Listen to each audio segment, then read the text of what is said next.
There. Greetings and welcome, family, to Sundays. I am in vocation. Want to acknowledge Brother Lalji is going to be holding it down with the officer assistance technical advisor of his wife because can't do it without you. So I want to give a special acknowledgement to J. Dean.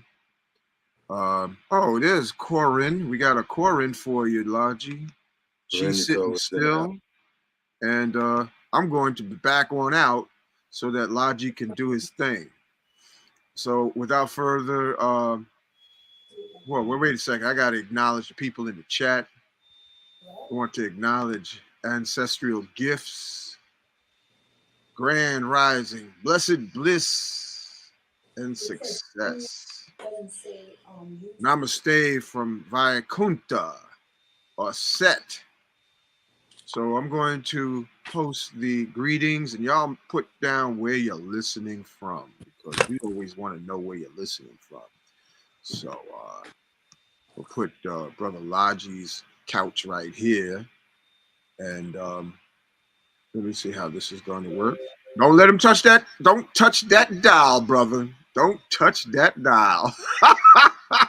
Oh, man. Certain things happen with your Kundalini fingers touching the screen, man. I'm mastering this already. See. Yeah, yeah. We heard that. Watch how it works. I'm mastering this already. You back in time. You got to catch up with the time. All right. So, family, we got it lined up, but put down where you're listening from because that really is a beautiful thing to know that we got Coretta chanting locally while thinking globally. And so I'm out of here, Lalji. I'm gonna let you do your thing. Okay. Used to say, come on screen with us. Come on YouTube. It's in the chat. The link is in the chat. Okay, great.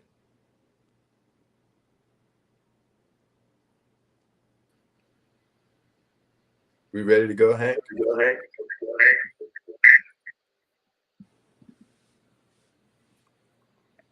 What's that, Karita?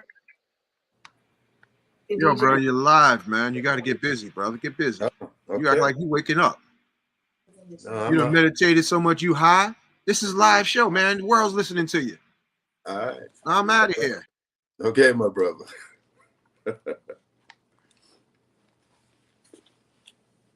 I dedicate this.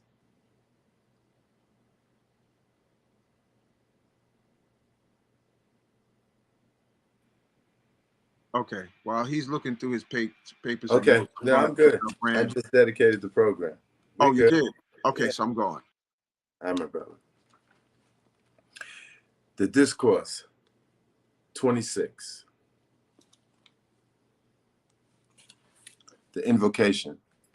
The Almighty Infinite Presence, all enfolding love, infinite to thy activity, gracious in thy loving power.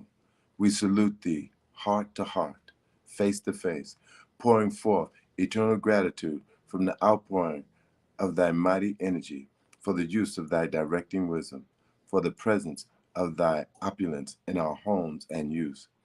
We reclaim ourselves, that active part of thee, self-conscious of thy divinity, maintaining every hour thy supreme command.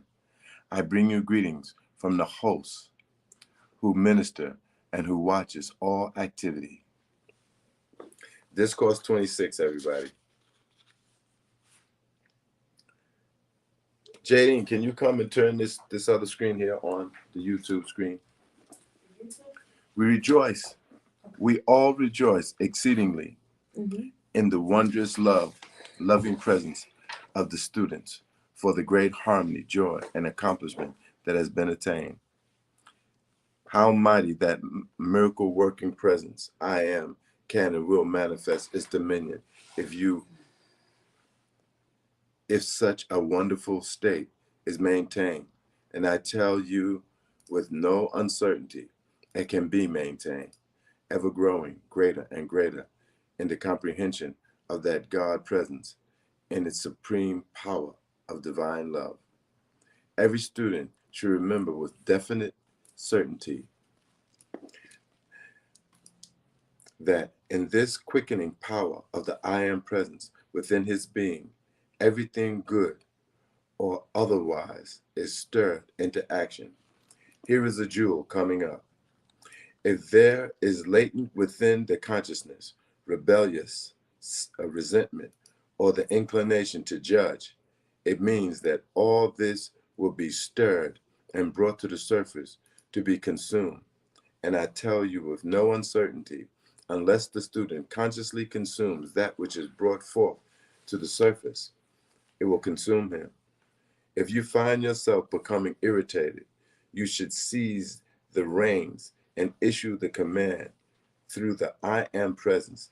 Declare that this be governed harmoniously. I am the presence. Declare that this be governed harmoniously. I want to make this clear. As you move in the light, Jadine, please. As you move in the light, and you notice criticism, condemnation, judgment, blame of any person, place, condition, or thing arise inside you. If you're cursing, can you do this, please? If you're cursing, if you're lying, whatever it is that you're doing, once you see you're pretty much firmly set in doing the prayers, the decrees, the chanting, the mantra. Okay. Put that full, please. Let me have it.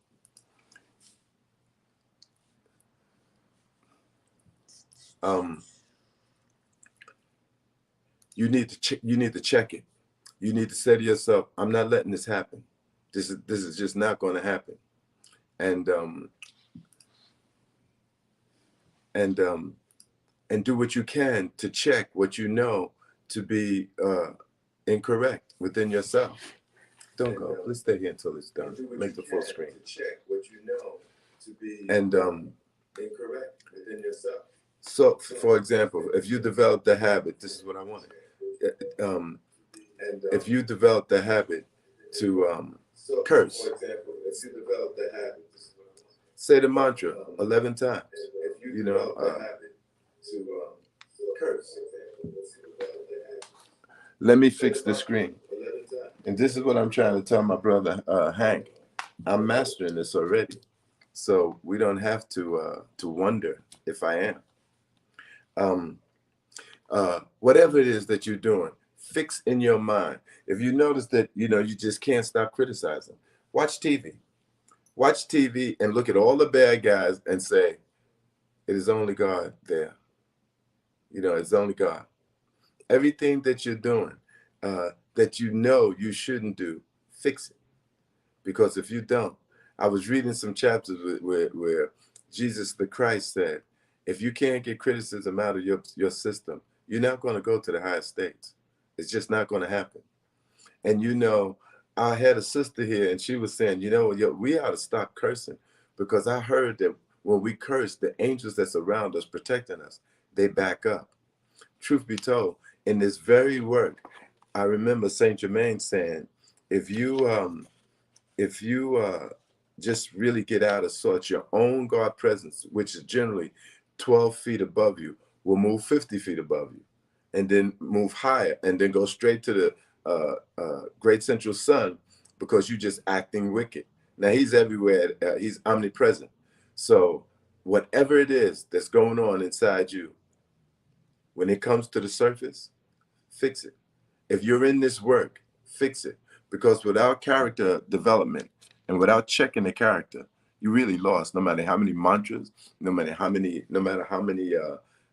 much chanting, how much praying, if you can't check the negative qualities, you're going to stay stuck. Let's keep on. These beloved students have arrived at a point where such subtle conditions must be made clear and thoroughly understood. Otherwise, they will find themselves facing conditions. They will find themselves facing conditions they are unable to govern. So if you don't check yourself, next thing you know, you're going to be checked by yourself. I repeat again to the students to be greatly encouraged because of the strides they are making in self-control, the fuller and fuller acceptance of these mighty laws of life. The fuller and fuller acceptance of these mighty laws of life and their willingness to apply the mighty whip of self-correction. For I tell you frankly, and I speak from experience, that the outer activity which we term the human has to be flayed with no uncertainty before it is brought under subject to the divine command. You have to lay the ego low. You have to let it know, your service is done. God protects me now. I built you to protect me when I was a little kid because I was small. You know, I had developed this character in order to protect myself, I thought. But now it's time for you to merge within. And I'm going to give you all a secret. That negative thing that you built called ego, you know, it has names. Just like your body has names, right? Your body has a name of all capital letters, but it is not you. You have to decide that, no, I am not my in-legis. I am not my straw man. I am the mighty governing presence of God. I am the mighty presence of God, an individualized presence. And I want the full power of my God self. I want to be omniscient, omnipotent, and omnipresent. You have to disconnect yourself, whatever you got to do. If you find it hard, then seize your mind with mantras and just say them ceaselessly. Om Namah Shivaya, Om Namah Shivaya, Om Namah Shivaya, Om Namah Shivaya, Om Namah Shivaya. Hari Om, Hari Om, Hari Om. Anala, Anala, Anala. Whatever you got to do it. Because if you don't do it, you're going to find yourself trapped in your own making. If anger is your peace, get angry with your anger and put it in check. If lying is your peace, say the mantra 10 times, 11 times after you know you lying. Or just check yourself in the process. Whatever it is that you're doing wrong, you know you got to check it. Whatever it is you're doing wrong, you have to check it. In fact, no one else can check it for you. No matter how you pray to God, oh God, make me, you know, I got to say something here because it is so important. For the last 40 years, more than 40, since 1976, I've been saying to God, please give me divine character and personality. Please give me divine character and personality. Oh God, please give me divine character and personality. Like, all right, and this is what happened 40 years ago. A voice said to me, do you know what divine character and personality is? Do you know what that is? Do you know what that looks like? And I go, yeah. And he said, then why aren't you using it? Why aren't you being what you want to be? Well, you know, a lot of times we just don't realize that what we want to be is in our hands to be in regard to character and personality. You don't have to be somebody that has a stink personality or a stink attitude all the time. And then what you do is you say is, well, you made me act like that. Nobody makes you act anyway. You act the way you want because that's who you are. You know, if you have any quality that you're having, if you're critical, nobody makes you critical. You could allay that tongue. You could just be silent. If you feel somebody needs checking, let God check them. Say, only God is working there. Whatever it is that we're doing, that we know we're doing, don't attribute to somebody else. Don't attribute your personality characteristic because somebody said something to you, somebody did something to you. Because what's going to end up happening in the end is these people are not going to be around you. They're just going to not be around you. And as you see people move from in your presence, know that they're not moving away from you because you're a sweet, loving, empowering person, that your personality is such that, you know, they love you and they just left because the love was too deep. That's not the case. That's never the case. what you'll find is the more sweet, the more considerate, the more thoughtful your personality is, you're moving more and more in God. Do not fool yourself by thinking, I did that because someone else did it to me. Don't fool yourself like that, because at every turn, you have the power to show love at every turn. If someone else is acting a certain way, that doesn't give you vent or uh, inspiration to you to be, a creep. Start thinking to yourself, what can I do to be more loving? What can I do to understand, that I am the God presence and I should act like I am, right? Let's continue. The reason I gave the use of the ray or flame through the hand is because the mind of some are attuned more rapidly than the automatic structure of the body is being raised. Now, I want to read that again because it sounds, even to myself, a little confusing. I think I know what it means. The reason I gave the use of the ray or flame through the hand is because the mind of some are attuning more rapidly than the atomic structure of the body is raised. I can tell you what I mean. Now, my neck is a mala. Some of y'all know it as a rosary or a zikr. We would walk around just doing the mantra all the time. The mantra all the time. The mantra is short. Bam. You're hitting it, bam, like this. On the Mashivaya, on the Mashivaya. Even if you say, I am love, I am love, I am love. If you don't have a mantra, I am love, I am love, I am love. Once you get into the feeling of love, you won't want to get out of it. I had an experience with Brother Hankh, with the Bufo. And what ended up happening to me, and I thought it would happen to everybody, but I guess it just doesn't work that way. The drop became the ocean. And what was coming out of my mouth was, I am. And Brother Hankh said to me, my brother, relax. The sea of love, the sea of love. And I was able to just go into this state. I don't know if there's a state higher than that. At this point in my life, I can't imagine something higher than what I experienced, which was absolute love. I was aware of every drop, every wave in the ocean, and every wave was nothing but love. I never wanted to come out of that state. Oh, God. It was unfathomable.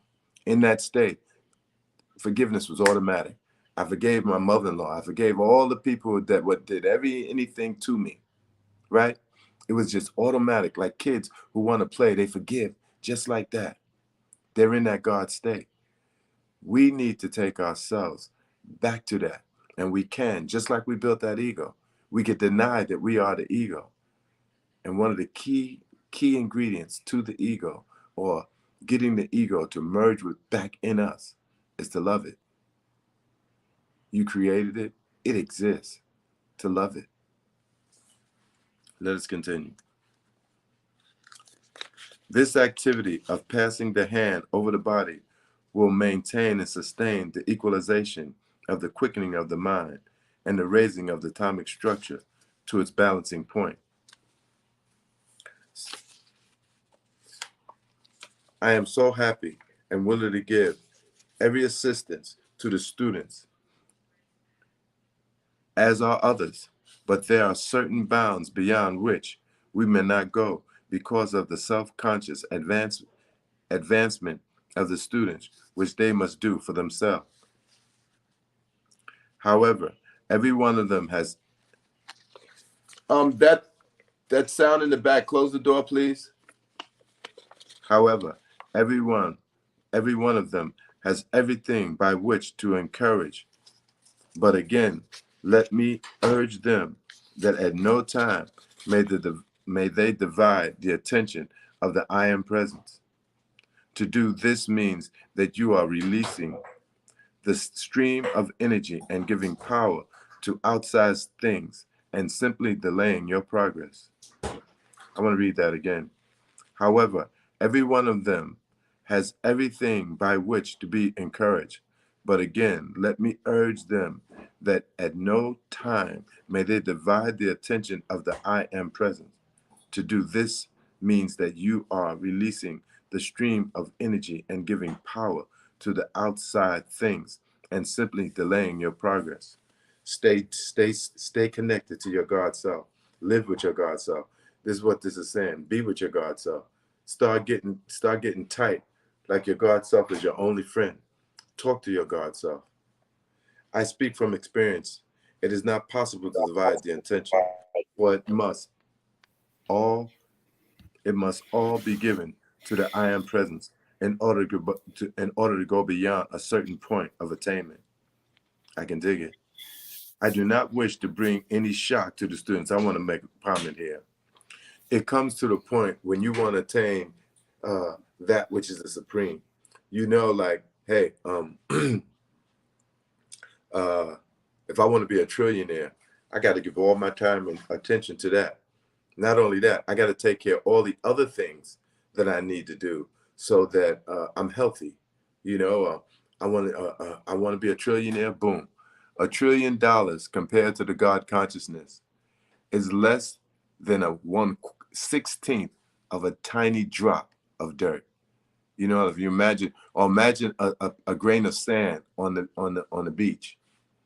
Imagine if you split that grain of sand into 16 parts. Becoming a trillionaire is less than that. And even with that, you'd have to give all your time to attaining that amount of money. So how much more would you have to give to your God self to attain God consciousness, to become omniscient, which means you know everything, to become omnipotent, which means you're all powerful, and to be omnipresent, which means you're everywhere at once in the universe, in the omniverse.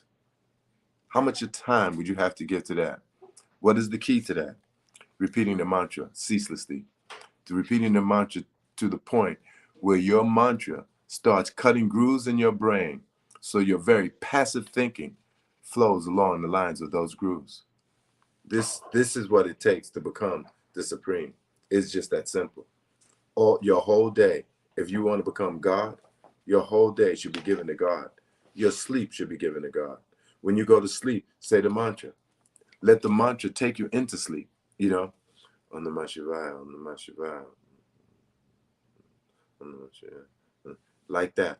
Just like you would count sheep, the mantra. Give the mantra at all times. The mantra should be going in your mind until it repeats itself inside your head. At that point, you know you are doing exactly what he's saying. You're repeating the mantra. You are in the God self.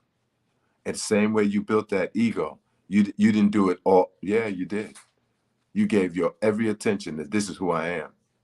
You know, people, be afraid of me with your anger, right? People, understand you ain't gonna treat me this certain way. But what that creates and how you should figure out that you're real accomplished in building that ego, people start to disappear around you. They don't want to be in your presence. This is something that this is a sign. This is a clear sign. And when you see people who are negative and just ill, don't be in their presence. Get yourself out of their presence. This way you won't be inspired by their wickedness. I do not wish to bring any shock to the student under this radiation, but I must speak the truth, that if those beloved students who have been brought under this radiation are not able to hold their attention entirely upon the I am presence, it will close the door to our assistance to give them for a long time. Excuse me. Let's read that again. I do not wish to bring any shock to the students under this radiation, but I must speak the truth, that if those beloved students who have been brought under this radiation are not able to hold their attention entirely upon the I am presence, it will close the door to our assistance to give them for a long time. Our assistance to give them for a long time. I don't know how long time they're talking about. I don't want it. That's a jewel. That's something. In other words, if you don't dig yourself, God is just going to abandon you. No. He's not saying you're God's self because you're connected to that. They're saying the ascended masters are just going to say, he ain't ready. We're going to leave this one alone. He just ain't ready. So it don't make sense. It don't make sense for us to be with him. He ain't getting it. He ain't checking himself. So why are we giving him all these blessings and all this power, and they just don't want to check themselves? So I would call this a jewel, and a word to the wise. This needs not be done if the student will follow the directions, make the sincere effort every time the attention wanders off. Bring it back with firm determination and say, I give all power to the I am presence, which I am, and I refuse with determined acceptance, which to anything else. I'm going to read that again. This is a decree. I give all power to the I am, which I am, and I refuse with determined acceptance to anything else ever again. I wish to prepare the student that there will come a time when they may not be sustained by our messenger. The messenger is Godfrey Ray King. He's the one that Saint Germain had commissioned to do this work initially, him and his wife, and when his son came, Donald, their young son. But actually, he's saying the messengers, which is this time right now, because from what I understand, they're all ascended, even the young son. I wish to prepare the students that there will come a time when they may not be sustained by our messenger, but must rely on their own abilities to hold to such a firm grip upon the I am presence, that they will always receive its mighty sustaining power. It is useless and a mistake for any student after a month of instructions to each day, or even a few days, allow himself to be thrown into a sense of depression or doubt of the inner power or its ability to apply it. The childish attitude of mind will in time shut the door if it is not discontinued. Each student should take his positive stand. And you know what? I want to read that again because that was a jewel. That was just such a jewel. It is useless. It is useless and a mistake for any student after months of instruction to each day or even a few days to allow himself to be thrown into a sense of depression or a doubt of the inner power or its ability to apply it. This childish attitude of mind will in time shut the door if it is not discontinued. Each student should take the positive stand the moment discord of any kind attempts to enter into the mind and assert with dominion by declaring, I am the mighty governing presence of my life and my world, and I am the peace, harmony, and courage, self-sustained, which carries me serenely through everything. I confront with me. It is so important that the students have the benefit of the manuscript. That's these words we're reading now. Of the manuscript, that we must discontinue the instructions until they are completed. For according to their ability to accept that which is illustrated in the manuscript, will the great judge determine what shall next be given. We may not understand the circumstances that takes the student beyond the point where he is fortified. I must say, for protection of the student, that should certain phenomena manifest about you, to be calm, poised, and unmoved by it at all times, and to go serenely along, not allowing their attention to be held by it. For it is not unlikely in this number of students that some may have sufficiently generated energy from past understandings at a certain point to produce certain phenomena. In such a case, they should always take the firm stand, I am the governing presence of this, utilizing it in its highest expression and use. You see, in all this amount of instructions that has been given, it is but a fragment upon which the student must build. The student must always watch for ideas from within himself upon which to build his expansion. The first premise of every student on the earth who wishes to attain permanent achievement is to first remind himself that I am the presence and intelligence activity. I am the presence. I am the presence and intelligent activity. This is the first principle, and in it, he can never go astray. Let's read this again. I am the presence, intelligence, activity. I am the present intelligent activity. It is so short you can make it into a mantra. I am the presence and intelligent activity. I am the present. I am the presence and intelligent activity. I assure you, beloved students, that they need not crave nor desire phenomena, for the natural laws of their being and their sustained progress will produce abundant phenomena, proof as they are ready for it. In this, mark you, I do not in otherwise refer to the appearance of any of the ascended ones, for that is an entirely different thing, and really not to be taken as a phenomena of any kind. I watch with great interest the inner activity of the students. Tuesday and Wednesday, it was very gratifying to see the expansion of that inner light within them as the power of love grew more intense. Here's another jewel, y'all. It should be remembered by the students that when they say I am, they are making their outer activity a mighty magnet for the light to reach and expand. Say that again. This is a powerful tool, y'all. The moment you say I am, you have enacted magic. You have enacted a super duper power, because everything that comes after I am is going to manifest in your life. I am the abundant perfect power of God manifesting as a perfect city master. I am the abundant perfect power of God. I am the resurrection in life. I am a wonderful person. I am whatever you say after that. And you can say I am all day long. You keep saying it in your mind. And whatever it is, that's what's going to manifest afterwards. So the power in your hand to make your life what you want it to be at any given moment is I am. This is the power that you have right on your tongue, right in your mind. I am. I am.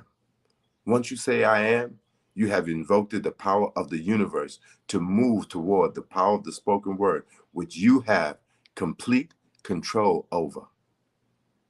How you say it and when you say it, right? And you need to take this into consideration too. In your own life, when you have this stink attitude, and you're just spreading it around everywhere you go because you feel that it is your right and you unleash it on people, you need to understand this is demonic activity. You are making yourself one of Satan's chosen, whether you know it or not. And when you think that somebody else activated you toward that, I've seen people be hit by somebody else in anger, and they did not strike back. They did not strike back because they didn't want to get a butt whooping from that person. They did not strike back because that was who they were. They didn't want to strike back. They wanted to be better than they had been in the future because they could beat them up. I've seen people do this to karate people, but rather people who had massive karate, and they did not hit them back. And I even asked them later, why didn't you hit them back? And they said to me this, which made all the sense in the world. I'm teaching my students not to go out and be violent with other people in the street. Me fighting that guy, there's no contest between me and him.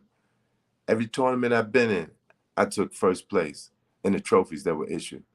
What it would look like me beating on that person. Men automatically feel this toward women. They could beat a woman down, but then look at how they look. Consider that. No man is in competition with a woman when it comes to physical strength and ability. That is a universal given. So if a woman smacks a man and he smacks her back, is he a better man?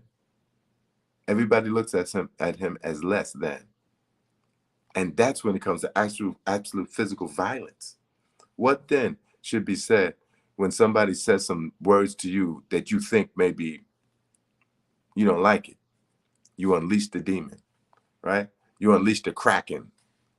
But what you're going to find is less and less people want to even be around you. And they don't want to be around you because you are pushing them away with your own foolish activity of anger, resentment, criticism, condemnation, and basically just a stink attitude. When you feel like you want to do this and you want to check yourself, I want to tell you something because it is so, so important. I used to live in anger. It was my natural expression, right? And when I wanted to get out of it, it was like God was just checking me all the time. He was like, okay, here's somebody's going to be angry with you. You know, there was a guy, I'm in the Bronx. I'm on University Avenue, right by the George Washington Bridge, or the entrance to the George Washington Bridge. And I'm walking, these guys got the whole street covered. And I can't walk around them, you know. And when I walked through them, one that just hit me in my back, like, why are you breaking our circle? He didn't say that, but, and I was like, I just wanted to be violent. But I knew if I did that, there was three of them. You know, I've been in the martial arts since I was 12. I had, you know, I could have handled it. But so what? You know, I just had to eat it.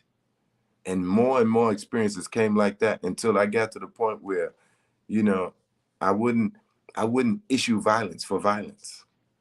You know, here is a way, especially of those who are in this radiation, that are practicing these spiritual practices with your children and your spouse, right?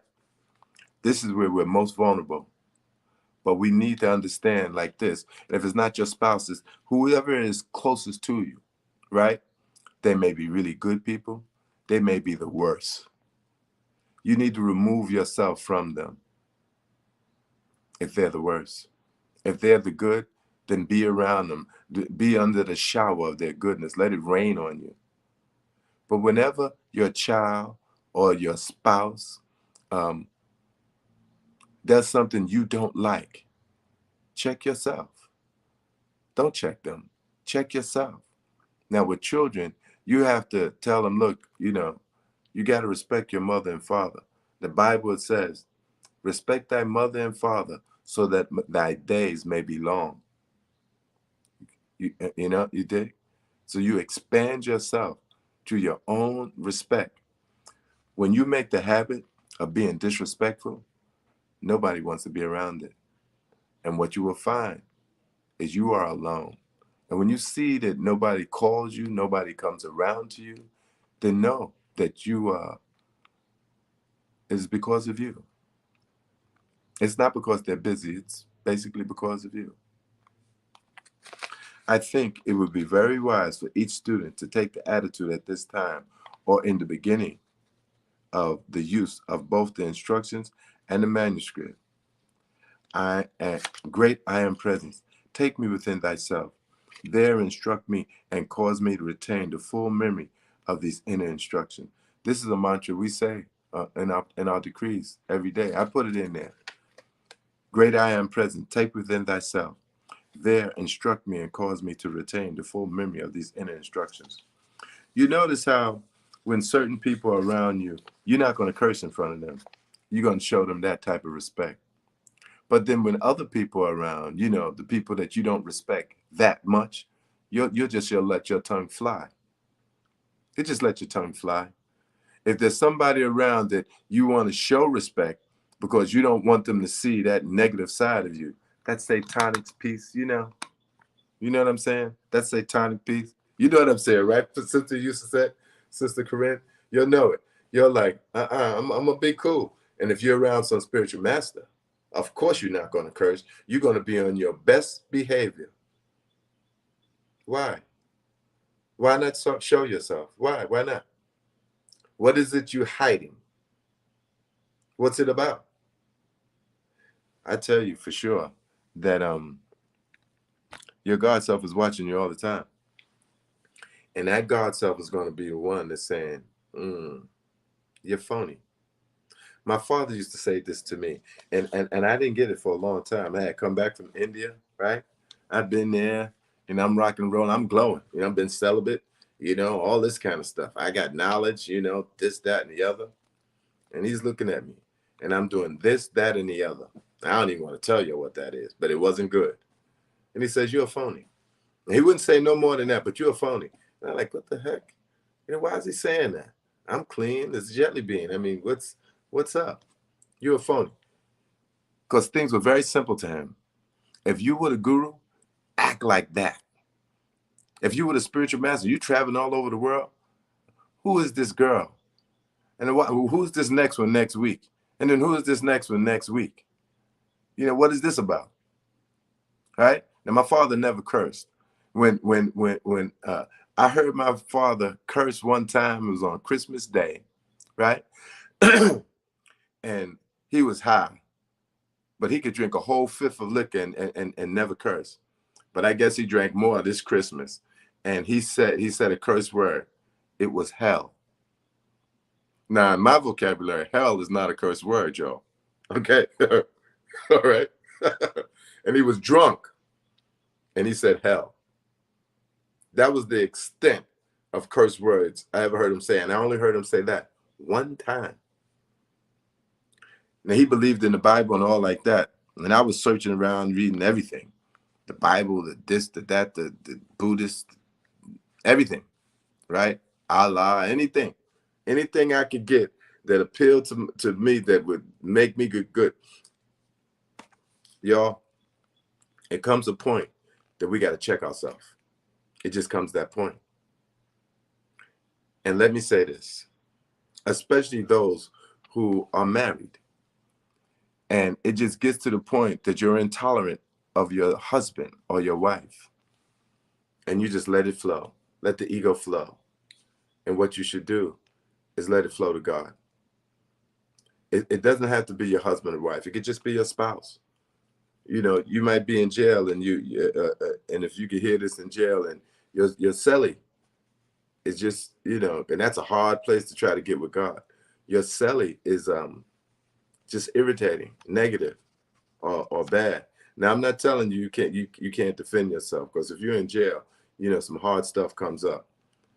I remember one time I was in the jail, and this guy was trying to bully on my cellmate, and I just came into that cell, and he told the guy, look, that guy owed me some cookies. You know, they would sell cookies, and he left. Now you got to pay. And I was like, wow, is he gonna come and ask me this? What am I gonna say if he do? You know, I started to say to that guy, yo, my man, I'm gonna take that debt that the guy that was here left, and you putting it on this guy here who obviously ain't no fighter and he's young. It's my debt now. So now you come and get it from me. Let's see how that works out. I didn't, though. I was going to, but things changed. They transferred me somewhere else. But this is how the ego is. Maybe in jail you have to be like that. But when you're out here free, or what seems to be free, that attitude needs to be checked, especially with your spouse, especially with your children, because what's going to end up happening is they're going to move away from you. They're not going to want to deal with you. And see, that also is reciprocal. When your children act with disrespect, when your spouse acts with disrespect, you should move away from them. You should not subject yourself to that type of abuse, because what it does, it takes you out of your work to get to God. It takes you out of your beingness in your God self. It's just like an irritant, you know, like an irritant. Like sometimes it's like scratching the board. You know how you get that sound when you scratch the chalkboard? Y'all know what I'm talking about, right? Like you have to remove yourself from that environment. Because if you don't, you'll be hurting yourself and the person that you're with. Don't let it build up within you until you snap. And next thing you know, like it has happened so many times with people who are in relationships and they hurt the one they love. Remove yourself from that environment.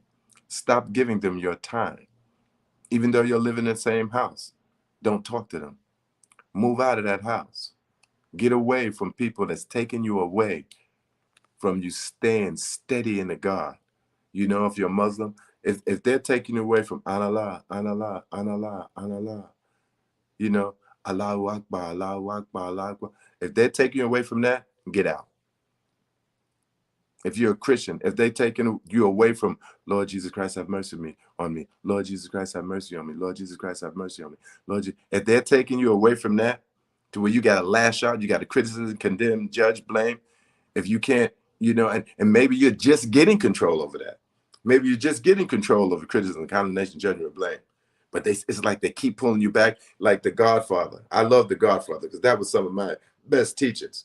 And in this slave life that we're living in, right?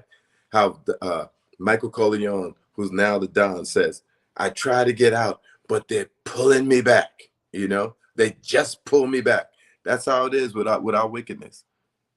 We want to get back there. We don't want to be out of there more than we want to be in there. We got to make that concerted effort to say, I'm not going back. I'm not going back to smoking reefer. I'm not going back to smoking crack. Because, you know, smoking reefer chills you out.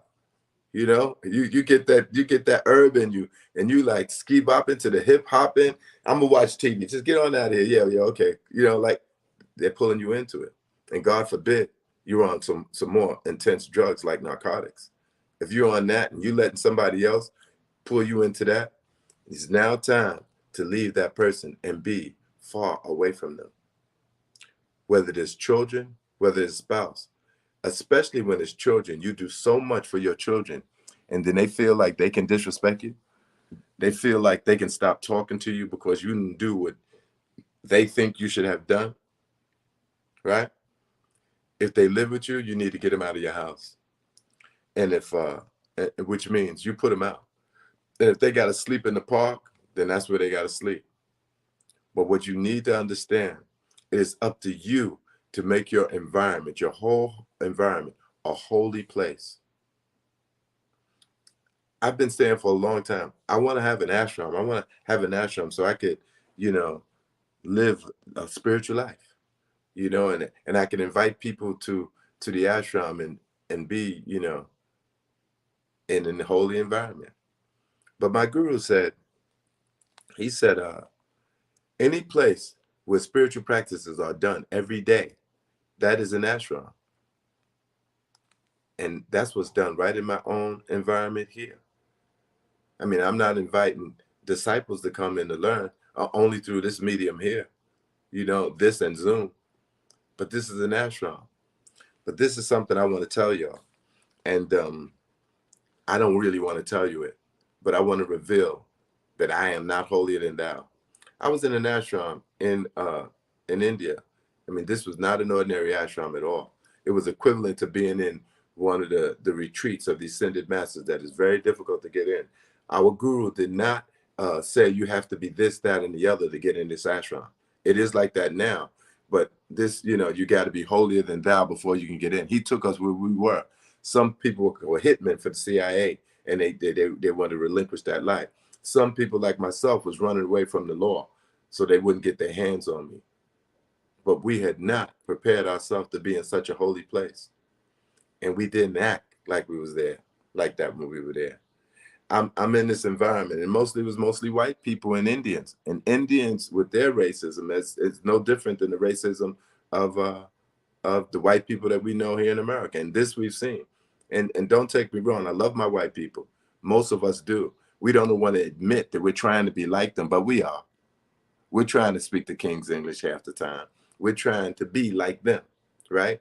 And if we decide we don't like them and we're not trying to be like them, we're still trying to be like them by not acting like them, to try and like put some ebonics in their face or something, all negative. And somebody did something to me in the ashram, I jumped in their behind. Don't you dare talk to me like that. My mother don't talk to me like that. You know, I know y'all know that one. My mother don't talk to me like that. And just doing things we shouldn't be doing because we got comfortable. We got comfortable in our guru's love. My guru loves me. I ain't going to kick me out. You know, my guru's love me. He ain't going to chastise me. But you're defiling the space that you're in. It's the same with your own house. If you're in a house where your wife cheats on you, you need to get out of that house. If you're in your house where your husband is beating you, why would you stay there? If you're in a place where the children are hitting you or disrespecting you on that level, why do you keep feeding them, housing them, and being in their company? If you have no other choice, leave that place. Leave that place. Go join the Hare Krishna ashram. Then you could be a monk inside there. You don't even have to be a monk. You can just start doing your spiritual practice there. Leave them. Let them pay the bills. Let them make the food and buy the food. When things go awry in your environment, don't lash out. It is not only love that you should be using in your dealings with your fellow men. It is love, wisdom, and power. You should be able to love and should be able to check them with ruthless compassion when it is necessary. You know, we read the words of Jesus when he says, turn the other cheek. And so most of the time you should. But my guru said to us, I'm not one of those saints that say, turn the other cheek. If somebody hits you on your right cheek, hit them back on their right cheek. After you do that, then hit them on their left cheek. Then hit them on their right arm. Then hit them on their left arm. Then hit them on their left leg. Then hit them on their right leg. He said, you should beat the wickedness out of them. Okay? Then they're not gonna act like this anymore. But a saint hitting you and you hitting someone, these are two different things. If a saint hits you, you feel blessed. You may not even feel the pain. You feel blessed. And the saint is snatching out all your wickedness. The saint is snatching out all your karma. And understand this, whenever you hit somebody in anger, what you do is you snatch karma from them and you pull it into yourself. Remember this, y'all. This is a jewel. Whenever you hit somebody with anger, you snatch their karma and it becomes yours. This is the reason human beings would hit their children when they see, initially in the golden age, if they saw their children doing something bad, to free them from the karma that they're going to experience. So they'd give them a butt whooping to take their karma. Now it's gone to something totally different as to the reason why they decided, no, I'll snatch that karma from them because I love them. I don't want them to experience it. Now it's gone to something else. You're just hitting them with anger, not realizing the same reciprocal karma is coming back to you. You go out there and you hit somebody, right? Even if you get away with it and you kill them, you will get the karma that they're going to experience. And if they were going to experience from their own wickedness that they would die or somebody would kill them, now they're going to kill you. And this is deep, ain't it? Used to say, this is deep, ain't it? It's real deep. The moment you unleash your anger on someone else and you hurt them, that thing is coming right back to you. This is the science. This is the law. All right, let's move on. Great I am present. Take me within thyself. There instruct me and cause me to retain the full memory of these inner instructions. As messengers of the light, this training is very essential, but the idea should not be anywise cause anxiety or tension and the desire to retain, because an attitude of that kind might easily close the outer memory of the inner experience. I cannot help but smile to myself at the closeness with which some of the students are coming to the most surprising thing. But I trust they will always find themselves poised and serene in whatever their experience is, knowing that I am the one eternal self-sustaining life in action, and to forever remove from their consciousness that there is such a condition as so-called death anywhere in the universe. In other words, we are immortal beings in a physical body. The body may die, but we don't. I remember my guru, Swami Muktananda, saying, live your life well, because if you don't, after your body dies, life is going to become extremely more difficult. So we need to remember when the body dies, there is a cleansing of the soul and there's a cleansing. And there is a hell I can tell you this from direct experience. I hope there's a heaven. I know there's a hell. The outer activity of the mind and world is a passing Maya, shifting as the sands of the desert, and needs never cause anyone the slightest concern. For I am the eternal life, knowing and beginning and never finding an end. In other words, like Lord Krishna said to Arjuna on the battlefield of Kurukshetra during this great war where 1,660,000,000 men, 125 died. He said, "O Arjuna, never was there a time when I did not exist, nor you, nor any of these warriors here on the battlefield right now. Although most of them are going to die, it's just their body dying."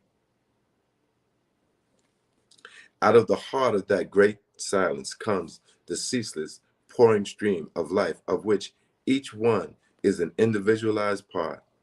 That life is you, eternally, perfectly, self-sustained, and the garment it clothes itself with are but little consideration until one comes to the point of recognition within the attainment has prepared him for the seamless garment. The seamless garment is a cloth that you put on, or a cloth that is there for you.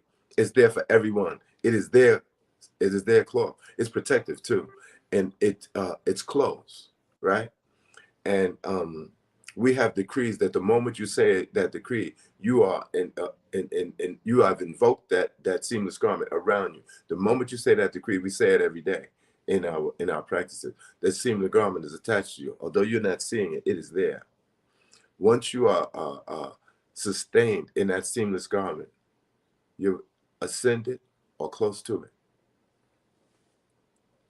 Then may one indeed rejoice in the eternal garment that is ever radiating and changeless, which has removed him from the will of cause and effect, and has made him a being of cause only. The I am being, your God self, the Trinity. That cause is the radiance of divine love, ever pouring and evolving from its conscious, self-poised, radiant God center, the heart of the I am presence, which is eternal youth and beauty, the all-knowing presence containing in self-conscious action the past, present, and future, which after all are but the one eternal now. I want to tell you about the past, the present, and the future, right? The present sits in all three at once. You sit in all three at once. See, now is the beginning of the end of the future, or rather of the past, the beginning of the future, and always the eternal now. You sit in that. Every second one is going, the other is coming, but it is all now. If you ask a tree what time it is, it'll tell you it's now. If you ask an animal what time it is, it's now. If you ask a God being, what time is it? It's now. Now contains the future and the past, or rather the future and the past simultaneously. It's like a trinity within itself. This is time. This is time. Once you get the abilities of your own God conscious self, you'll be able to see the future and move into it, and the past and move into that. Just like you're sustained in now, right now. With a little bit of intelligence, you could see that past, present, and future exist in one spot. They just continuously move. We are in the illusion that they move, but in reality, they are one. This triumphant past, present, and future are always now. Because within the past, it is still now. And within the future, it is still now. Now is where they exist. Now is where they get life. The future gets life from now. The past had life from now. Now is always. Now is eternal. Now is what you live in. You just remember the past, and you're looking into the future from now. This is a jewel, y'all. Consider it. Such is the eternal elimination of all time and space. Then you will find your world peopled with perfect beings, your buildings decorated with the choicest jewels. You stand in the center of your creation, the jewel in the heart of the lotus, its petals, your mighty avenue of its perfect activity. Such a humble picture of that which stands before you, beckoning you into the perfect eternal home and radiance. You see, I feel the glorious radiance, and if each one, especially the student, could center themselves in the presence of divine love and hold themselves there firmly, that wonderful experience would come to them. If they would shut out the interference of the outer activity of the mind. Here is a jewel coming, y'all. For one to take the attitude that I am the presence of divine love at all times. I am the presence of divine love at all times. I am the presence of divine love at all times. This is a decree, but you could use it as a mantra just to keep yourself steady. I am the presence of divine love at all times. You know, your wife have this, you can't call it a bitchy attitude, because that's what you call a female dog. And you will get no better friend than a dog of any gender. That dog will be devoted to you. So it's basically a satanic attitude. You can't miscall them what it is. You know, at best, what do you call it? A stink attitude. Because you can't defile a dog like that, because a dog, the only way you're going to get love in this world that is unconditional, if you're not with God or a guru. And when I say guru, I don't mean a teacher. I mean a Christ-like being, God in your presence. And it is very difficult to get that, right? The only way that you're going to get that unconditional love is from a dog. So don't call your husband a bitch or your wife a bitch, excuse my language, but it's not really a curse word. It means a female dog. Don't do it to them or yourself. Understand, when that person shows up, you go into your God self. How you do that? I am the presence of divine love at all times. Are they irritating you? They bothering you? I'm the presence of divine love at all times. If you got to put your clothes on to get out the door, start putting on your pants, your underwear, your shoes, your shirt, your socks. I am the presence of divine love at all times. If an argument starts and you know it didn't start because of you, put on your shoes, take a walk in the park. If it's cold outside, go in another room. If there's no other room, go in the bathroom. Just get away from this negativity that's really bringing you down, that's causing you to act in ways that you wouldn't act. You know what? Let me strike that. No one causes you to act a certain way.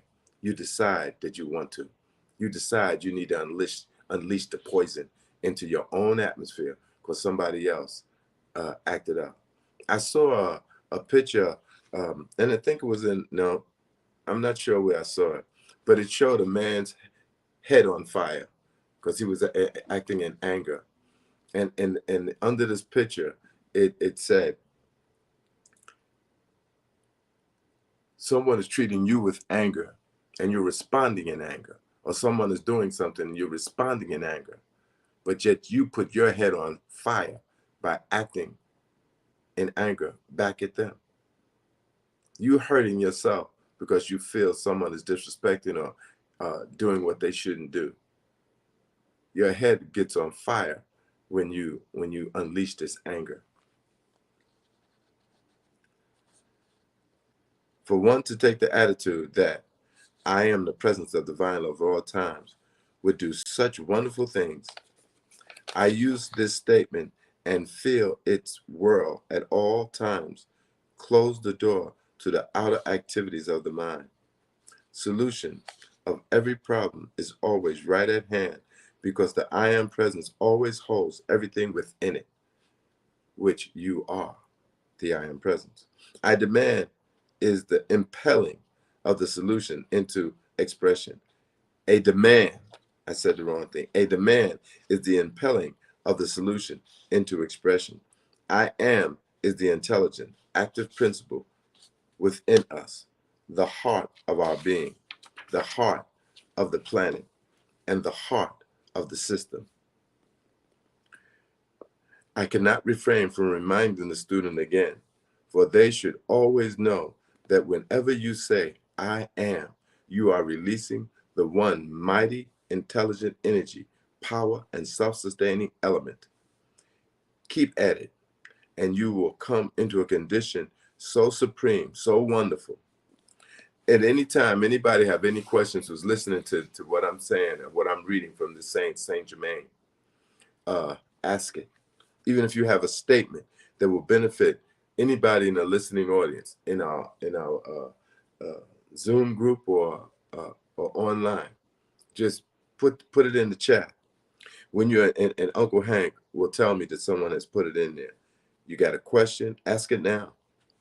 When you are looking into the physical sun, you are really looking into the great central sun and the very heart of the I am presence.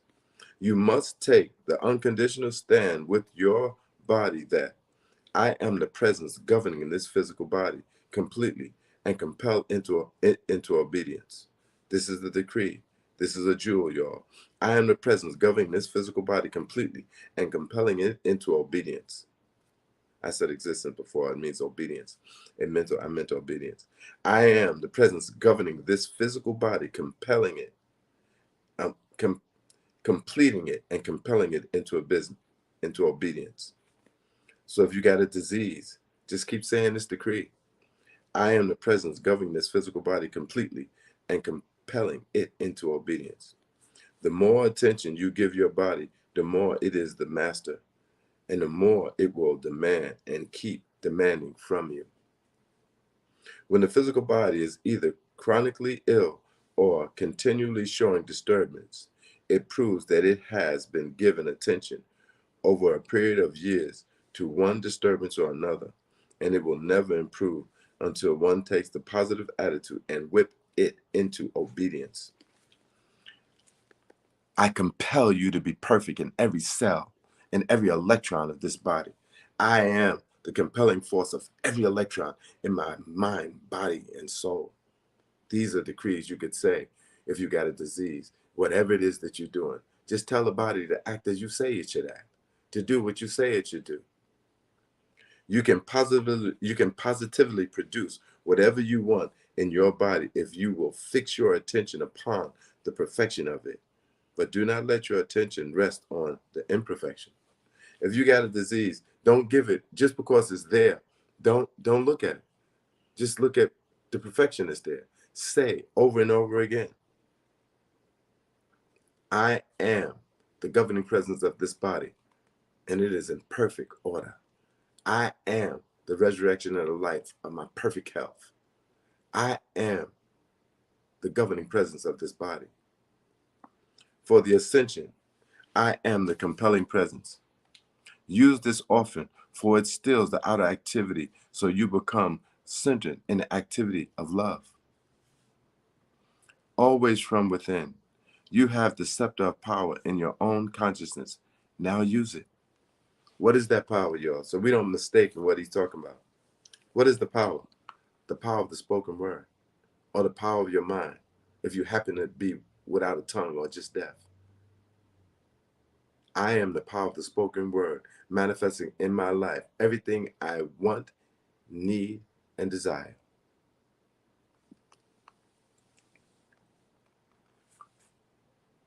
You are to follow Jesus' command. You are to follow Jesus' command. All right, I said that wrong. You are to follow Jesus' command. See no man after the flesh. It means exactly what it says. Recognize your no human imperfection in thought, feeling, word, or deed. I didn't know that that's what it meant. Now I do. See no man after the flesh. It means exactly what it says. Recognize no human imperfection in thought, feeling, word, or deed. A very powerful thing to use in problems is to take the simple consciousness, God in me, I am presence. Come forth, govern and solve this situation harmoniously. It would do wonders. The whole thing is instantly drawn forth, and the I am presence It would do wonders. The whole thing is to instantly draw forth the I am presence and set it to work. Jesus said, ask and you shall receive. Seek and ye shall find. Knock and it shall be opened unto you. Say to your divine self, see here, God, come forth and take care of this. God wants you to set him to work. This releases the flood of the God energy, intelligence, and substance, which flows forth to do all commands. Benediction. Thou mighty commanding, I am present. I assert thy dominion within the heart and consciousness of each student. Command the life activity to expand its fullness. Set thyself as a guard at the door of my mind, of each one, so he admits only that which is helpful and harmonious. Bless each one with the power to hold fast and go forth to harmonize attainment. We thank thee. Notes. Cha Arya, his mother, Nada, and Saint Germain were working very intensely on the expanding of the inner light within each one who was here. We wish that the students might see from the inner standpoint. It would be an experience never to be forgotten. There are things working behind the scenes with us that you would not believe. Do not think, y'all, for 1 minute that as you're here saying these decrees and doing this work, that God is not with you. That God is not sitting here in these seats, thinking with you, listening to your thoughts, meditating with you. In my case, seeing, you read something real powerful there. Are you going to put it in your life? You going to do it?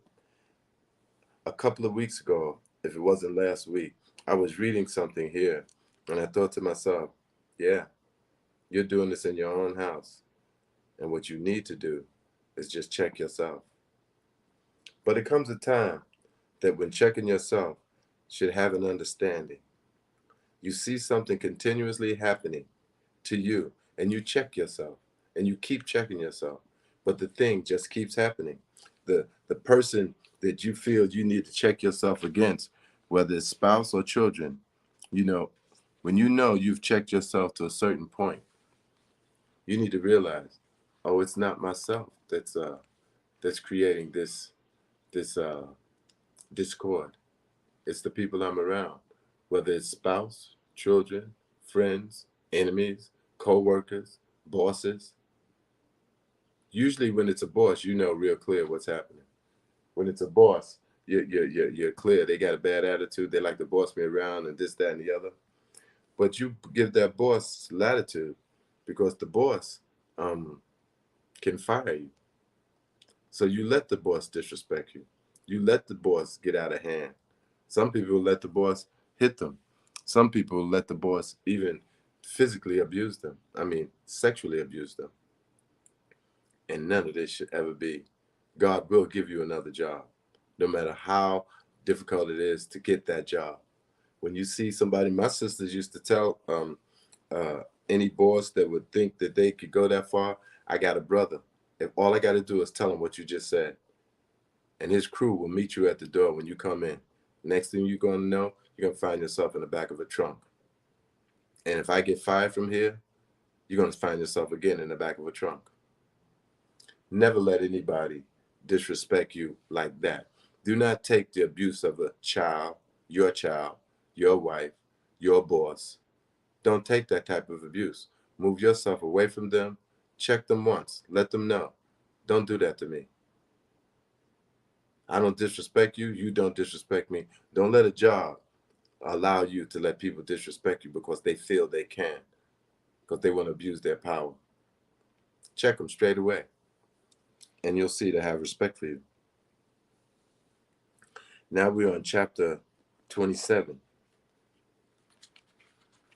Does anyone have any questions? Corinne, Eusaset, or anybody in the Zoom? I want y'all to know that there are people in the Zoom to the listening audience on the YouTube, that there are people in the Zoom, and what we do before we come to the Zoom, we're praying, meditating, we're praying, we're doing prayers, decrees, chants, mantras, and meditation. That's what we do before we join this group. And we have a group that we meet from Sunday to Friday, doing just this work. And so if you have any questions, anybody put any questions? Yeah, I want to say something. Lalji, I'm sitting backstage and I'm listening. I want to thank Corinne for being present.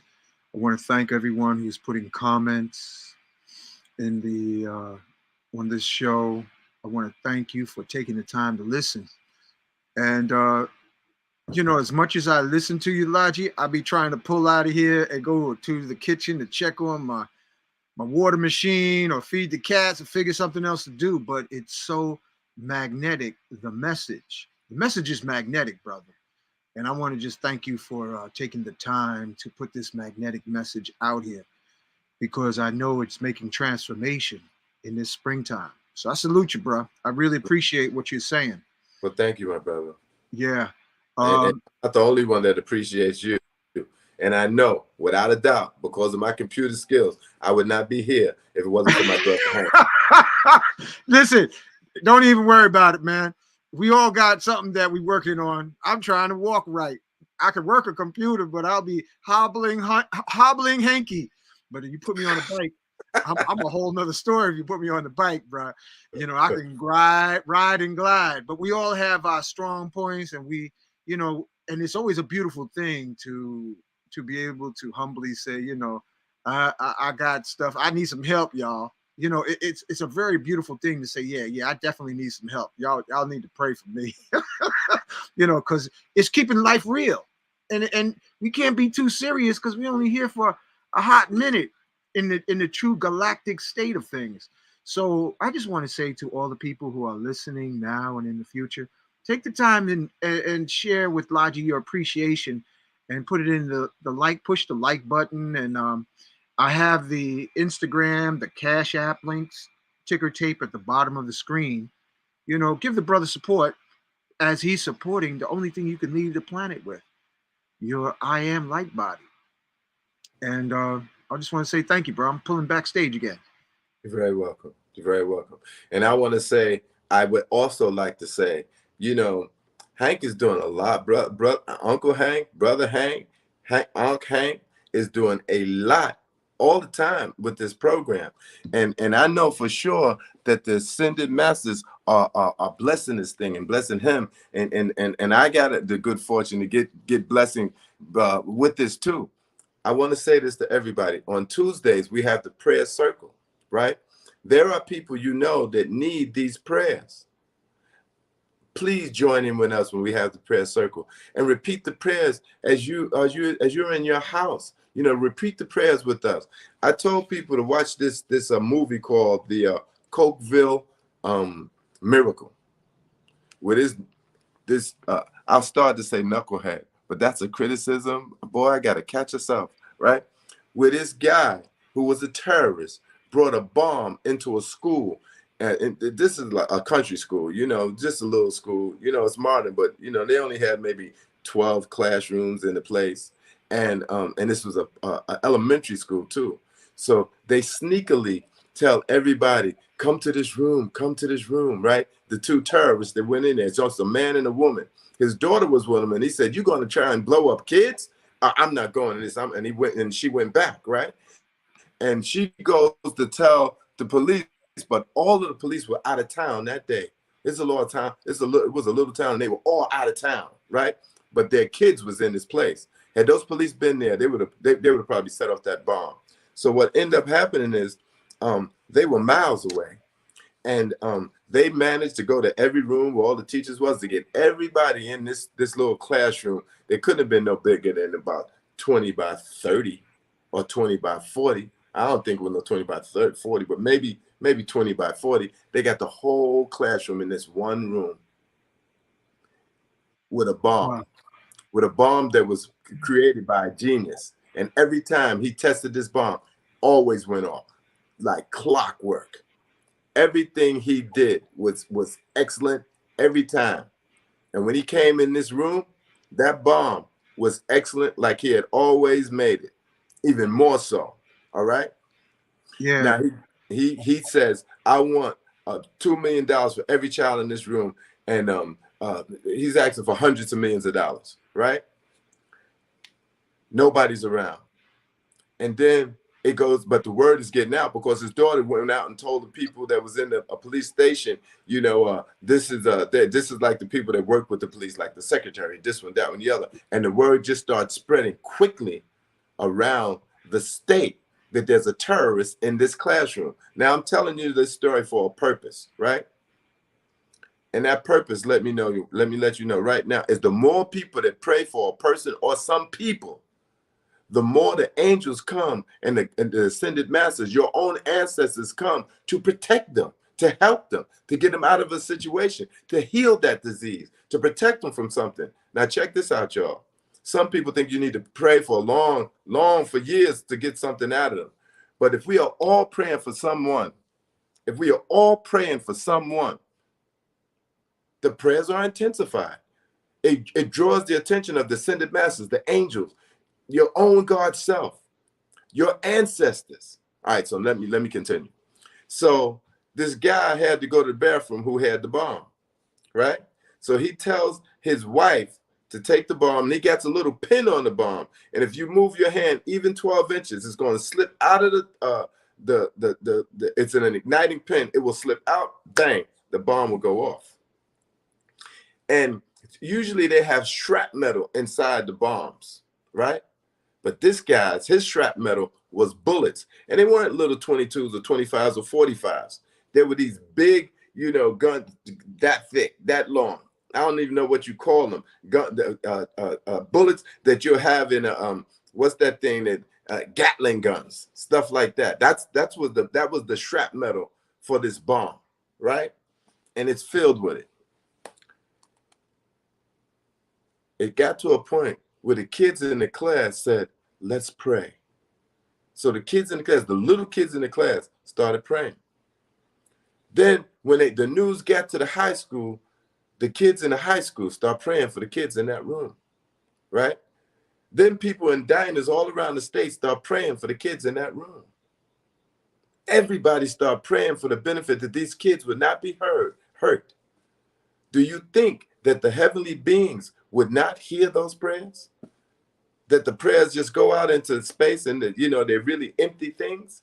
Because if you do, they are not. If you've been trained to think that your prayers have no effect, somebody's taught you wrong. Not only do they have an effect, but the more people pray for a thing, the more the angels, the sitters, and your ancestors come to help out that situation. So what happened in this room? What happened in this room was the girl that was hot in the room and the guy that went to the bathroom, the girl did like this, boom, and she slipped the pin out and she ignited the firing pin, which unleashed that bomb.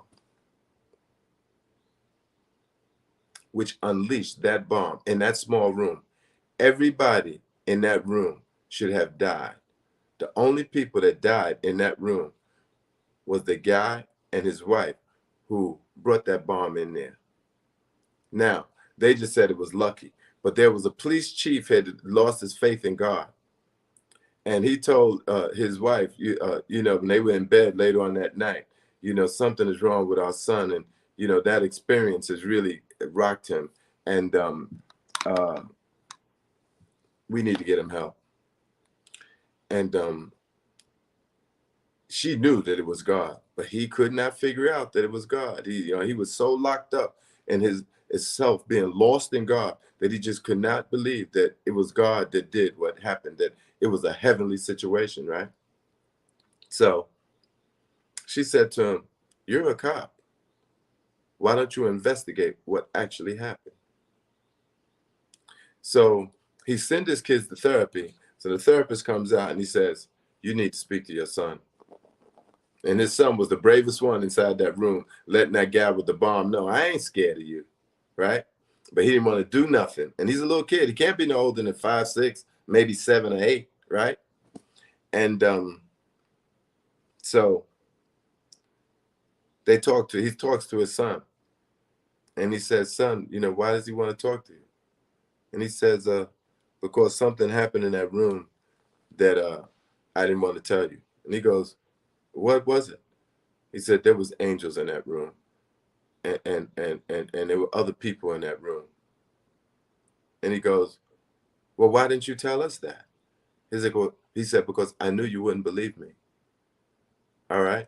So once this happened, later on that night, they were in bed, and the wife said, if he's saying it, it's either he's lying or he's telling the truth. And why don't you go check and see? Because there was a lot of children in that room. So why don't you go check and see what they're saying? So as he went, but his son told him, my grandmother came and escorted me out of that room. Right? And he's like, grandma's dead. And he says, I know.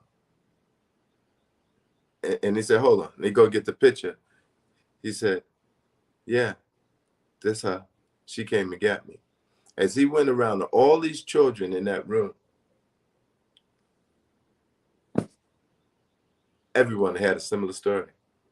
They would go get the photographs of their great grandparents and stuff like that. And when they show it to him, yeah, she's the one that got me, or he's the one that came and got me. And you see kids in the movie with their hands up like this, right? And you'll see my hand. Your hands up like this, right? They're holding somebody else's hand as they're walking out that room, and as they get out of the school, then the hand goes down. They see the person right there, but grown-ups can't see that because they shut themselves off from the light of God, right? Then he goes to the bomb experts, and he's telling them, and the bomb experts are telling them, the center of that bomb should have exploded out. There was a cut in the plastic. There's no possible way that could have happened. This guy did this experiment, according to his daughter, over and over again. It was always perfect. There's no way that thing could have been cut unless some outside force did it. A few of the wires were cut to lessen the effect of the bomb, and that cutting the gasoline that was in that bomb that helped ignite it, no conceivable way that could have happened, right? And then the bomb went straight up. That bomb should have went out. The bullets went out. It is inconceivable that those bullets did not hit anyone when the room was packed with people. And a bomb expert who was a cop said to the cop as he's investigating this, he said, there's no way that was not divine intervention. There's inconceivable that divine intervention was not there. And all the kids attested to the fact. Now, I'm saying this, I want to reiterate what I'm saying. There are people in my group, there are people that have cancer, and they need help. They need help. They need the help of prayer to heal them. They need that help. When we have the prayer cycle, and when y'all go home at night, please pray for people in my room. We got in my group, this prayer group that we got. Sister April, Sister Khadijah, please pray. Please heal these ones of their diseases. Please heal April of cancer. Please heal Khadijah of, what's that disease? Lupus. Please heal them, Lord. And send the prayer out, not only to heal them specifically, but to heal everybody that got cancer. Cancer is a disease of a society. What kind of society? This is extremely esoteric information, y'all. A Sodom and Gomorrah type of society, which we presently live in, most especially here in America. And the ascended masters were told by the ascended masters and the great central sun, America is going to be the place that's going to enlighten the world. Americans, or every human being in America is going to become an ascended master, and that's going to be spread around the world. We can bring ascended masters down to earth, y'all. Don't think we can't. We can do it. It's the parents that creates us. You want to say something, Uncle Hank? Yeah, and see, that's family. Listen, this message that Brother Lalji is sharing, what came to me, Brother Lalji, Mm-hmm. is that the listening audience, everyone who's listening to the show, you are a divine ray that can use this technology of your laptop, your cell phone. It's crystal. And we can reverse crystal engineer reality by just what you just said, Lalji. I would just had a like, it's like, wow, we're doing crystal magic, but it's not magic, it's technology. We're doing technology by the prayer circles that Lalji leads on Tuesday. We're doing crystal technology with this gathering. I am Words of Power, because the crystal, I think crystals, when you say I am near a crystal, it becomes a multi-dimensional experience. So even if you talk into your cell phone, your crystals, you are literally an acoustic magician. You are a acoustic. So the experiment, because so many of us here, wounded souls and heartbroken, see how you feel if you press the like button. And if you don't feel the difference, unlike, go ahead and push it so that you can wake up to realize you give healing to yourself when you give blessings to someone else. Push that like button. And if you don't feel better, push it back. Don't, neutralize it, just so that you can experience what happens on working with crystal sorcery. And this is sorcery of the highest level. So I got to give you acknowledgement again, because sometimes I like messing with you, Lalji, about the crystal technology of the cell phone. But in real truth, what you're doing, especially with that bazooka crystal you got from Mount Shasta, wherever you got that thing from, Mount Shasta. Yeah, that is what makes the difference, family. And each of us are living crystals. We are living crystals. So we don't have pistols, we don't have bombs, but we have crystal technology, starting with your body, starting with your cell phone. That's a liquid crystal display, starting with your laptop. Liquid crystal display, LCD. Whenever you see LCD, that means liquid crystal display. And you can make the difference in the world. We can change the world overnight, and the change is happening now. So salutations, my brother, because all you got to do is just chant into that crystal cell phone and transformation happens. Ashe, ah.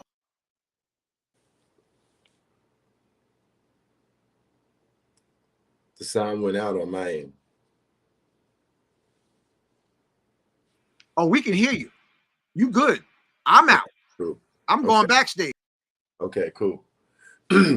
I want y'all to remember the name of these two people in my group who really need help, April and Khadijah. Just pray for them every day. Because the more people that pray for them, the more the angels will intercede, just like they did in the Cokeville Miracle. That's the name of that movie, the Cokeville Miracle. And it's so inspiring. It is so inspiring. Just offer up the prayer. Offer up the prayer. Well, why don't we offer up the prayer right now? Everybody in the group, let's pray for them right now. Everybody in this listening, if there's 1,000 people listening, please, pray with me right now. Beloved mighty I am presence, great host of sit and ascended masters, great angelic host, great cosmic being, and the supreme Lord of the universe himself. Please heal April. Please heal Sister April. She's a good sister. You can see it coming right out of her skin. It's like she's just exuding goodness. Lord, please help her. Supreme Lord of the universe, everyone, if you worship Allah, ask Allah to heal her. If you worship Jesus, ask Jesus. Jesus, please heal Sister April. Please heal Sister Khadijah. If it's Buddha that you love, I got manifestations of everyone in my house. Lord Buddha, please heal Sister April and Sister Khadijah. Goddess Lakshmi, please heal Sister April and Sister Khadijah. Lord Shiva, Lord Ram, Lord Krishna, Lord Jesus Christ, lords that we don't even know, the God of gold, Tabor, Lord Tabor, please put gold within her body to heal every unnatural growth that's trying to take her life. She's here to bring light to the world. I can see it in her. I see it, Lord. She's holding on to life as these tumors try to kill her. Lord, heal her kidneys. Heal her body so there's a crystal body beaming love and light. I can see the love coming out of her body. Everybody in the listening audience, please ask what God you worship, what angels that have been given to you. Oh Lord God, please heal this sister. It hurts my heart to see her in this condition. Please heal this sister. Pull the cancer out of her body. Pull these wicked diseases out of everyone on earth. Lord, if ever I had any merit of any merit, use it to heal everybody on this planet. Use it to heal every human being that exists in America and the world. Please draw a healing light to everybody here right now. Beloved Saint Germain, Lord Jesus Christ, I know that y'all are here to heal us, to bring us to the God-conscious state. I ask you to forgive my sins so that my words don't have the power that they should have, but give them to me now and heal this sister April, heal this sister Khadijah, heal everyone that calls on the healing circle. I'm asking everybody to heal America, to get us out of this Sodom and Gomorrah state. Give us the light, Lord. Even though we do wrong, and sometimes we even know we're doing wrong, please forgive us and guide us back to the light so that we can use the power of the spoken word to heal everybody. Lord, there's so many people, and I've seen them around the world. You've taken me around the world so many times, and I've seen the suffering. Please heal everybody there. Please draw them to this message so that they can pray for the healing of others. I know that 60% of everything that we ask and every blessing that we get or we send out to others comes straight back to us. But please heal this sister in our group. Please heal Sister April. She's holding on to life. She's holding on strong, Lord. Please heal Sister Khadijah. I see the suffering that they're going through. Please heal them.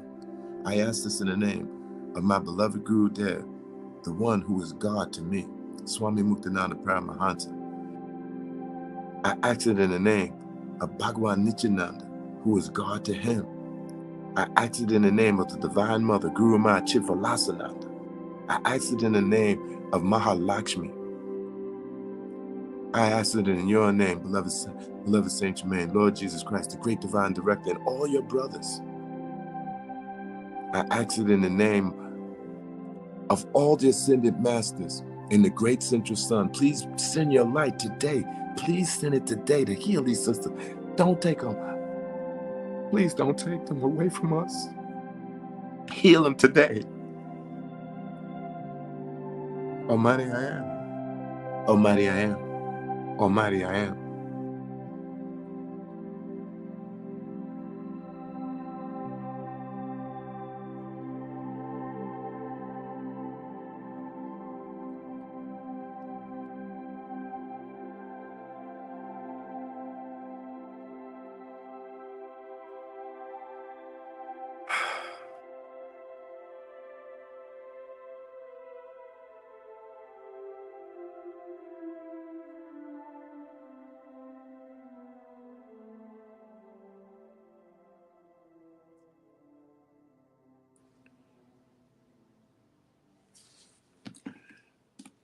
So it's 8:15. I mean, it's 12:15 in my part of the world. And now we're moving to chapter 27. Hold on, bro. You can't be doing us like that. You got to give us a chance to get some tissue. You're making us cry. I wasn't planning on crying, but it was right on time. Family, this is Healing Circle Tuesdays. Got to drop this in. All right, Lalji? All right. Right. All healers, Reiki masters, practitioners of psychedelics, angelic healers, chronic healers, prayer warriors. We are inviting you to heal and pray for others, to make the world a better place. Come with your crystals, come with your microdosing. Come and assist in healing transformation.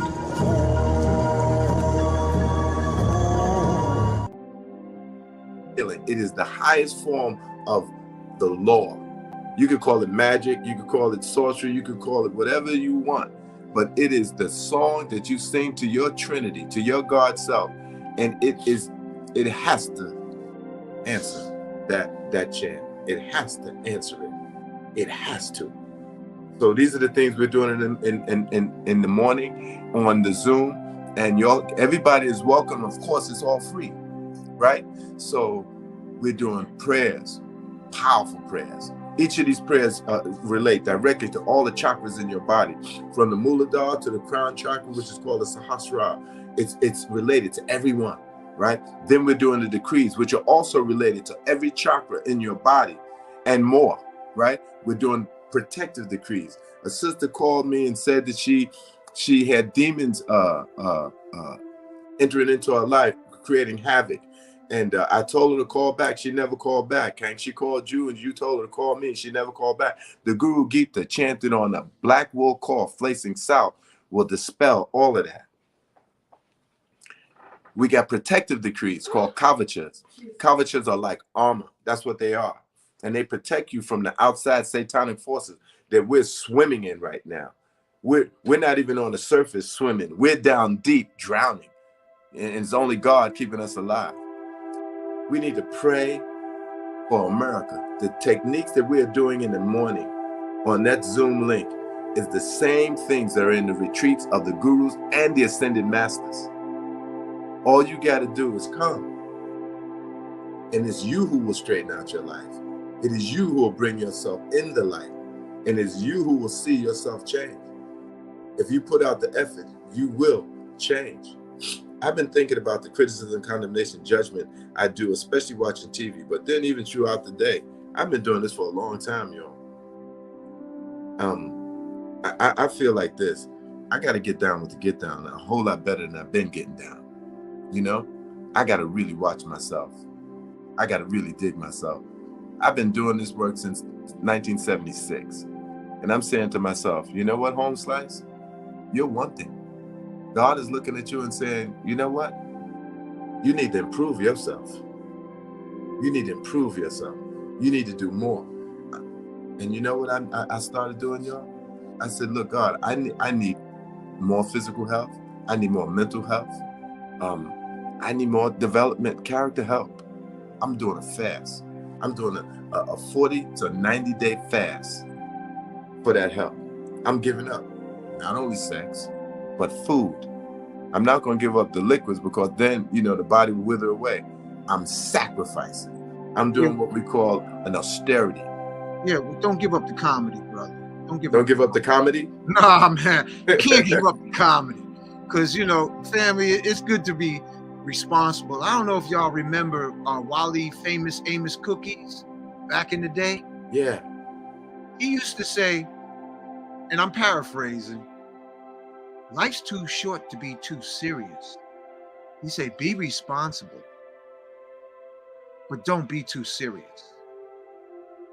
Be responsible, but don't be too serious. Because serious puts us in an acidic state, but passion and devotion puts us in an alkaline state. Yeah. Back in the days, I'd have been one of them people with 5 fires around me in the hot sun, 1 foot on the thigh, holding my hands up like this, saying mantras. You know, but these are not those days. But yeah, I hear you, Uncle Hankh. I hear you 100%. Is there any questions in the audience? Uncle Hank, anybody got any questions in the listening audience? Kareen or the Eustace set, y'all got any There's some questions? beautiful comments, and I'm posting some of them. People from London want to know how they can join the Zoom. The Zoom. Oh, you know we need to. They can't copy that Zoom. Just call me. How about the QR code?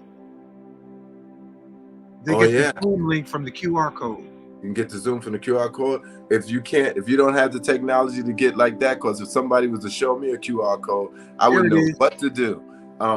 Yeah, there it is right there. That number down there, 917-946-9616. Just call. All this is free. You know, on Saturdays, that's not free. Somebody in the chat, I don't know what week it was when I was talking about the UCC. They say, why is he charging money for it? And I'm gonna tell you, I gave it free. Nobody took it serious, and 3 people showed up, and then they didn't take it serious. I gave it free. Then when I put a price on it, people calling off the phone. So when I finish here, I can't even go do what I got to do. People calling off the phone to get in this class. Well, I'm gonna say this on behalf of Lalji and Jadine family. They are setting up, if not already available, consultations, so that if you need consultation, because sometimes it may not be enough, but you're going to have to compensate, reciprocate, so that you can activate. We got to learn how to play Monopoly. In the game of Monopoly, you learn how to play, at the same time pay to play. And if you finances, like I said on another show this past week, finances is like holding an egg. If you squeeze that egg, you'll crush it and you'll lose it. And if you don't hold the egg softly but firmly, it'll drop from your hands. So we got to get over this trauma. And a big part of that negative, Brother Lalji, is the shape of our homes. 90-degree corners in the houses. Because on the show during the week, a lot of times we be thinking negative, family. It's not your fault. It's the shape of your bedroom, the 90-degree corners, the television, the lights on at night, and it stimulates, I think, many negative entities come in through the corners. Like, I don't even mess around and leave my closet door open at night. Not after I saw that movie called Monsters, Inc. I'm like, I ain't letting my closet be no portal for no monsters to come and scare the shit out of me. So, I ain't messing with my imagination like that. So even if you put a paper plate with a prayer in the corners, it takes away the 90-degree angles, family. Sometimes your negativity is from the shape of your home. And if you go outside and sit under a tree, you'll notice, you'll witness, you'll experience your thoughts shifting. And those of us who are sensitive to people's thoughts and feelings, put a black tourmaline crystal on, or hold one and put one in your pocket, so that it gives a trampoline effect of whoever thinks about you.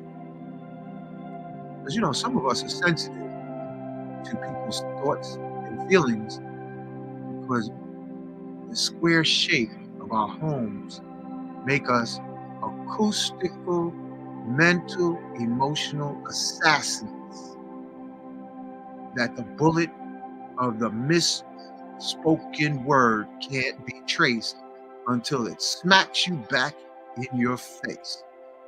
So often our negativity is by the shape of the home we live in. And then maybe we can put, like I said, a paper plate, or you get themselves acacia plates to put in the corners of the rooms, and notice a difference in the vibe, where it becomes more comical instead of critical. Just want to share that, Brother Lalji. You know, to veggie back on what you were saying, Uncle Hank, like there were beings that came here that their homes were made in the shape of pyramids. And when you think about the tops of many, many homes with all these triangular shapes, I always thought it was just for the rain to fall off. But that this is technology that's being passed down to us, and people think they prefer this style. That's why they're doing it, you know. But that space also allows divine energy to come into your house. In New York, you don't see a lot of that. What you see, especially in the city, what you see is flat tops. You know, you got a square top that's an angle for the rain to go off. That rain is going off on an angle outside the back. But and when you in more other states outside of New York, their houses are square. You know, and the reason they do it because everything is money in New York. We don't want to build this triangular thing, and that water can run off just fine putting a slant on the top of that roof, you know. But that's technology right there. That's ancient technology right there. And when, as I said on another show, Lalji, family, places of power and rulership don't have square corners and low ceilings. And when I was working as an engineer in City Hall here in New York, they didn't, even the basement, Lalji, was no square doorways. They were round. The corners in the basement was rounded out. The whole building was rounded out.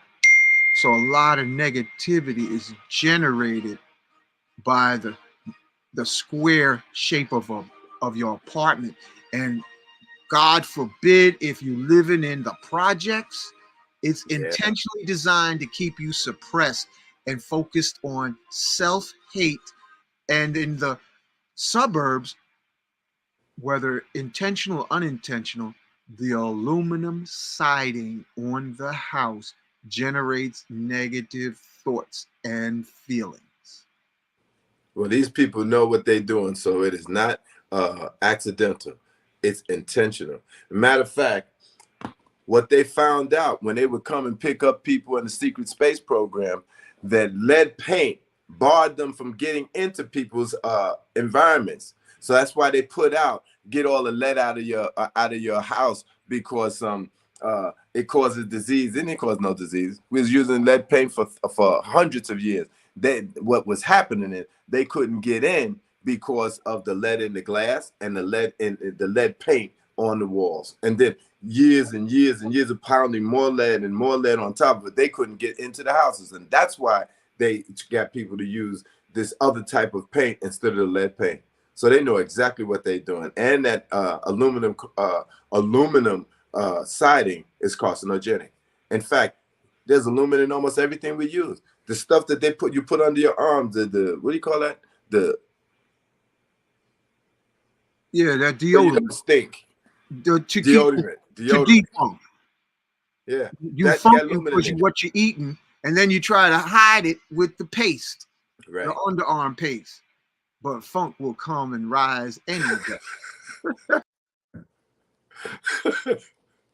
and they're spraying every day, especially in places like New York and California, where people are hip, right? Where they're quick to understand stuff, because these are centers, right? They're spraying those places every day. Every day, they're spraying them with aluminum and beryllium, and what it creates is an unnatural condition in the children that are being born. It lends them to homosexuality in women and men. It's going right into the womb. They were spraying New York so hard, and these fumes that you see in the sky, right? But they come down, and you're breathing them in, that lead and beryllium. It transferred over. The wind blew it over to a river in Jersey, and millions of fish were died and came up to the surface. So we need to understand, what is it? Read the book or the document, Global 2000. Study the Club of Rome, okay? Whole organization, just to bring about the death of humanity, to prune the people on humanity. check out what was said on the Georgia stones. I'm here in Georgia. And right around where those stones were, they took the stones away now. Right around where those stones were, they got these gigantic coffins, right? Just stacks of them, right? Because they plan to come. They plan to come hard, y'all. Don't think they're not. Ask God, pray to God as we're praying to extended masters to come down to earth. Learn how you're going to do this. We're reading a book after we do all our practices on this guy who is here to teach this knowledge of divine conception, where you're using your sexual energy just for pleasure, especially you young boys who are out there thinking, that's the way to be a man.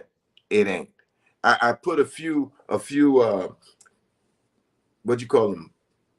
I don't know what you call them. I put them on TikTok. They're only 3 minutes long. And I tell brothers, I'm putting you up on game, right? Tell them, look, you might have to go through your fantasy of trying to be a Mac Daddy and all like that, but that comes to an end quick, right? You want to build families. It comes to a point when nature just trips your mind into the state where you want to build families. Be wise on how you pick that woman.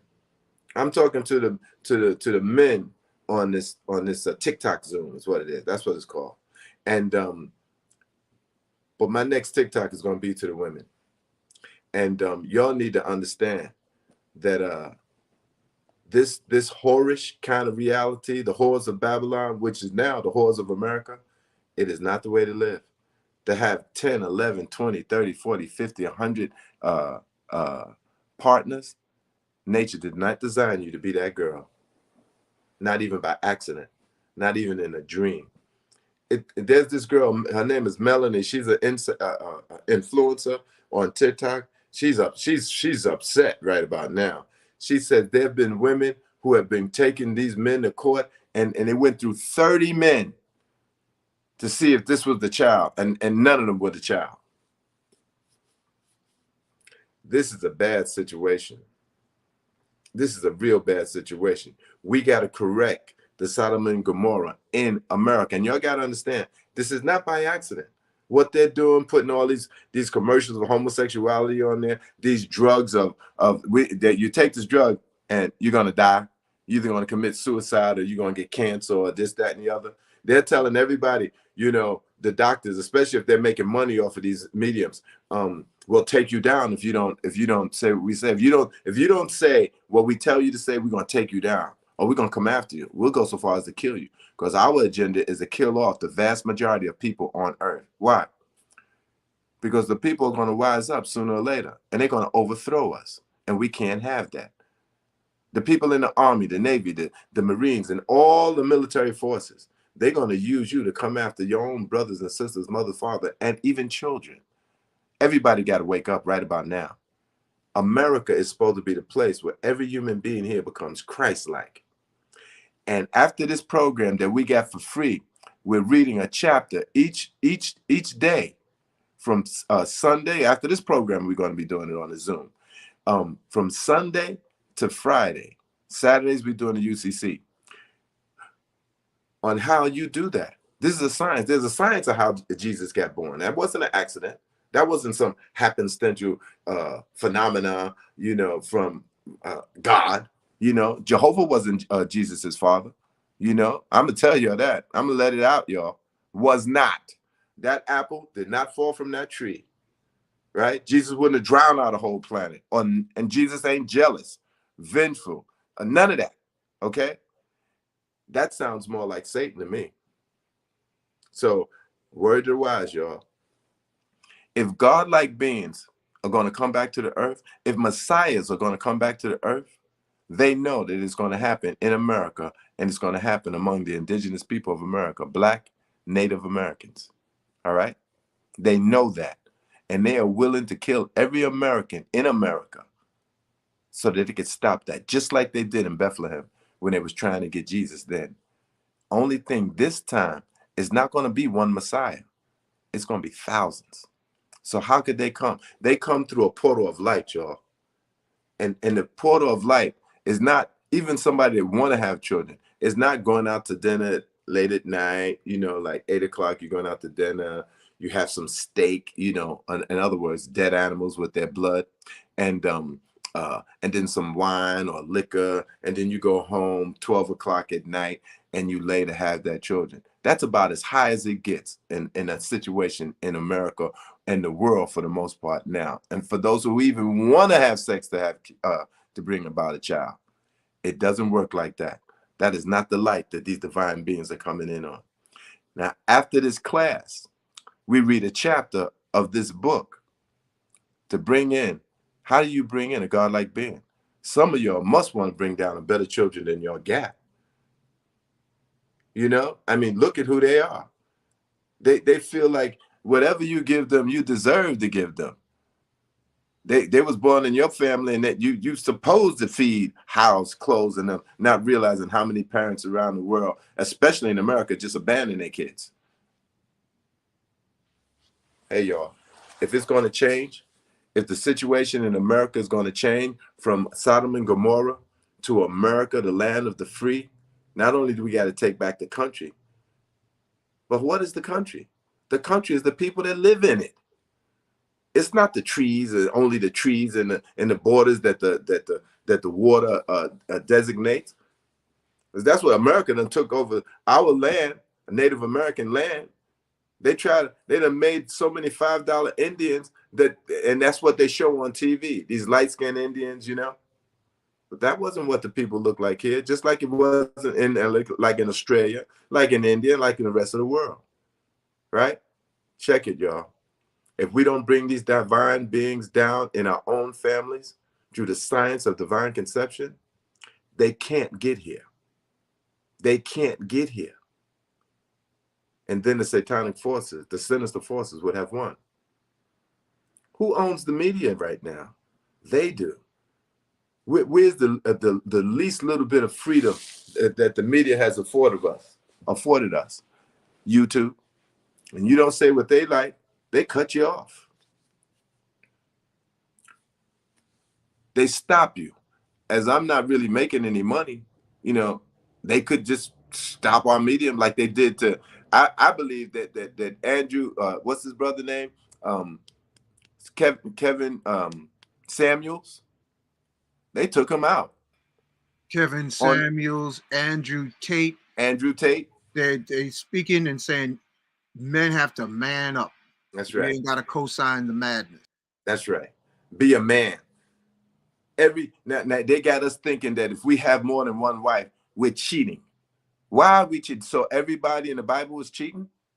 Every man in the Bible is cheating. Every man in the Quran cheating. Every man in the Mahabharata cheating. Every man in the Shiva Sutras, the Ramayana, the Lagu Ramayana.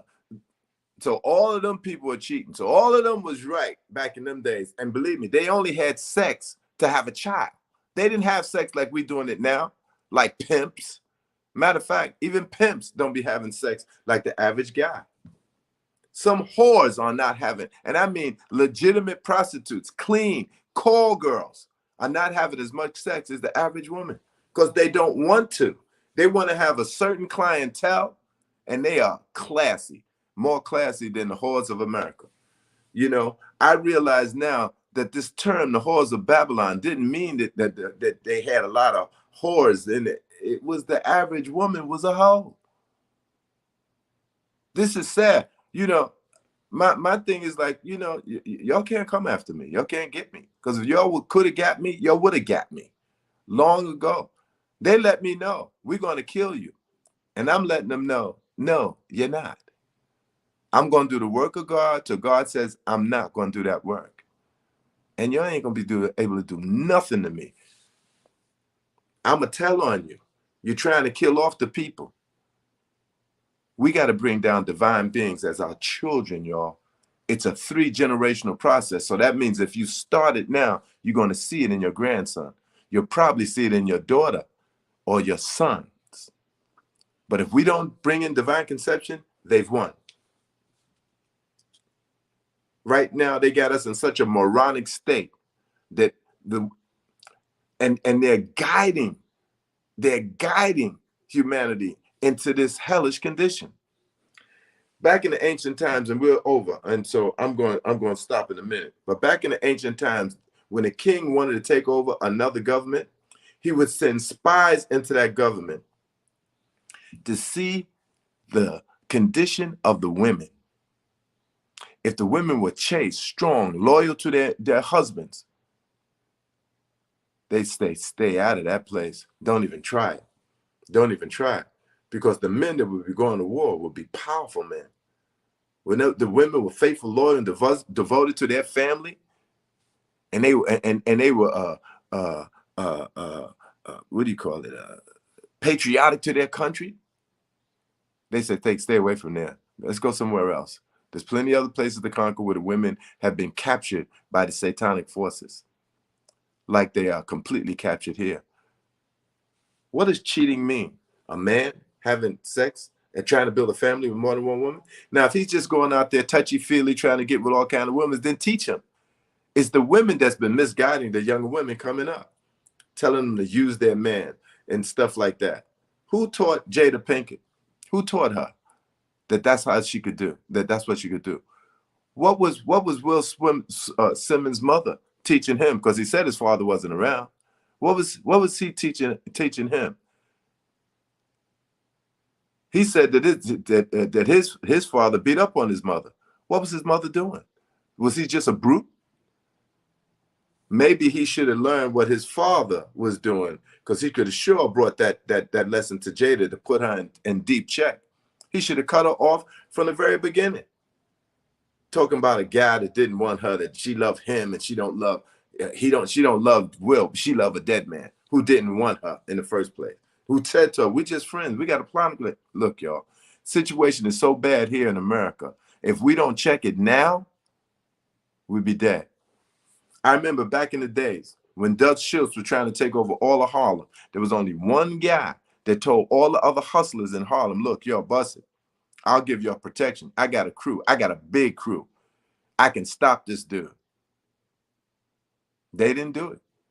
This is where we are now. So Dutch Schultz was real smart. He said, you know what? They don't want your protection. I want your protection. I'm going to pay you. I'll pay you a percentage of everything I get out of Harlem. The only spot that is going to be able to work is your spot and my spots. I'm going to pay you not for protection, so you don't come after me. That's what Dutch Schultz did. Right now, what we got to do is pay God. We got to pay the ascended masters. What do we pay them? The power of the spoken word. To do what? To decree that everyone in America becomes an ascended master, to protect America. That's what we got to do. And ourselves, we got to do what Marcus Allen did. What Marcus Allen did. The first football game I ever saw in my life was Marcus Allen and the Raiders playing. I don't know who he was playing, but man, it was so deep that the president called him up and said, if I had men like you in the army, we could take over the whole world. And let me tell you what happened. This was in the 80s. I think it was 1984. My boys were telling me, look, you don't watch football. Let me tell you how this goes. Marcus Allen was embarrassing this other team, to the point where I was saying, who's that guy there? I forgot his number, but that number there. They said, oh, that's Marcus Allen. I said, don't the other team know that they always going to throw the ball to him? They said, yeah, but there's nothing they could do about it. That team got real mad at Marcus Allen. Every man on the offensive side, their coach told him, get that dude, get him, right? They threw the ball to him, as they always going to do. He's trying to make that touchdown. They blocked him. He couldn't get a yard. He couldn't get an inch. He ran all the way across the other side of the field, but he had something else in his mind. He said, not only are they not going to get me, I'm making this touchdown. This is what we got to do here in America right now. I'm making this touchdown. What did he do? I mean, they chased him. He couldn't make an inch through. He ran all the way to the other side, laterally to the other side of the field. If you saw that thing, they called it the play. It was football history. They call it the play. He said, I'm making this. He turned around, ran to the other side of the field and made that touchdown. That's what we got to do now, right here in America. America used to be the best country to live in. The whole world wanted to be here. They don't want to be here now. That's what we got to do. We got to turn this place around. And it happens in the family. It happens. Each man deciding, look, I'm a big polygamist. Don't be calling me no cheater. I don't want to be out there touchy feeling, just bump, getting it. I want to build powerful families. And if the women ain't ready to get down with that after they've been out there with 30, 40, 50 men, you know, I don't want them. I want a pure woman who's in the light of God, who wants to build families.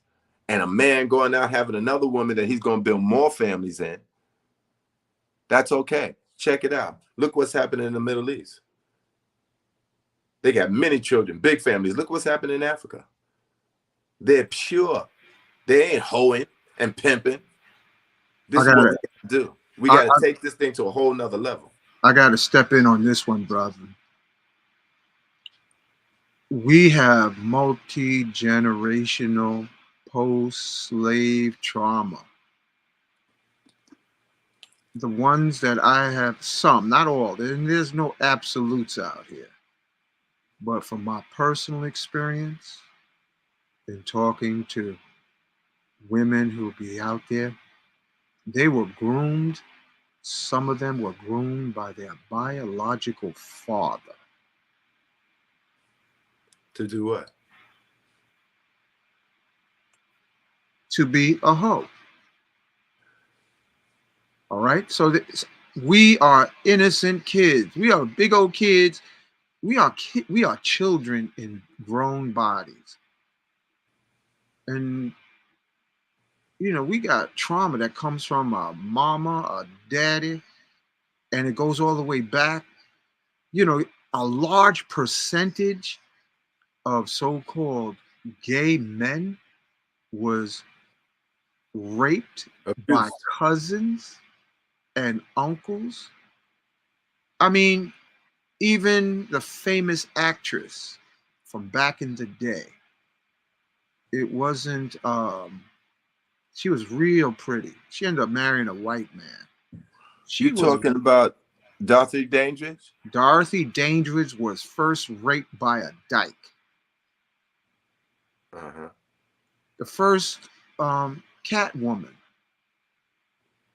Yeah. Her mama was raped and she was conceived. So we're in what my beautiful sister Diana Farr says, we're in Kali Yuga cycle.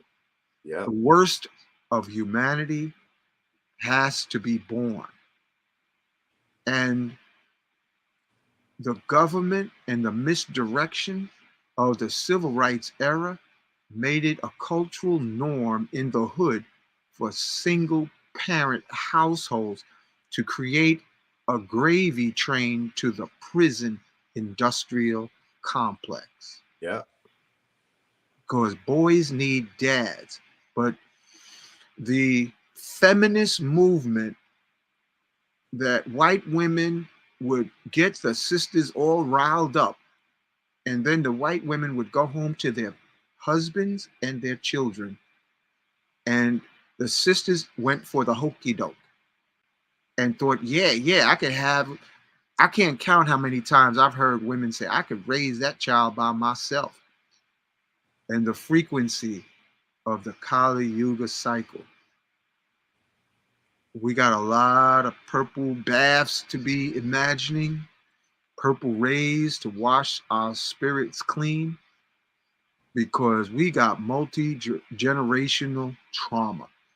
And the honest truth is, family, to all the listening audience, you are really innocent, because in the muck and mire of this dirty incarnation on prison planet chicken farm earth, the most important thing is the lotus starseed that rises above the mire and the muck and looks unscathed in the divine beauty that each of us are. You are a starseed, lotus, sunflower beyond measure. So we got a lot of work, and that's why we taking this time. Uncle Lalji is taking time. Uncle Hank's taking time to drop it on you so you can question everything. And the biggest thing is, it ain't your fault. It's not your fault if you being irresponsible. Who raised you? Down south they would say, who raised you? Who's your mama? Who's your daddy? Who raised that child to act like that? How many um outlaws in the family? It isn't by accident. You got to check and see, what was your mama thinking while she was carrying you in her stomach? Was she That's the key. welcoming you, or was she condemning the fact that she got pregnant by a pretty Ricky, or some irresponsible, because her mother never told her, or her father never told her about the ways of the concrete jungle? How many times have our folks told stories about a beautiful Southern belle coming up to Chicago or Philadelphia or New York unprotected? And now their body parts is the prime thing. Never mind sex exchange. The hottest thing out here now is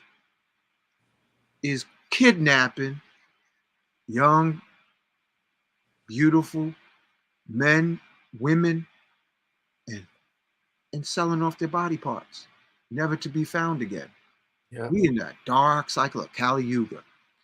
But we shall, with reverse engineering of these crystal technology of your cell phone, your laptop, and the crystal nature within you, and your divine fire within your heart, I am will hold the torch for you. Lalji's gonna hold the torch for you. I'm gonna hold the torch for you.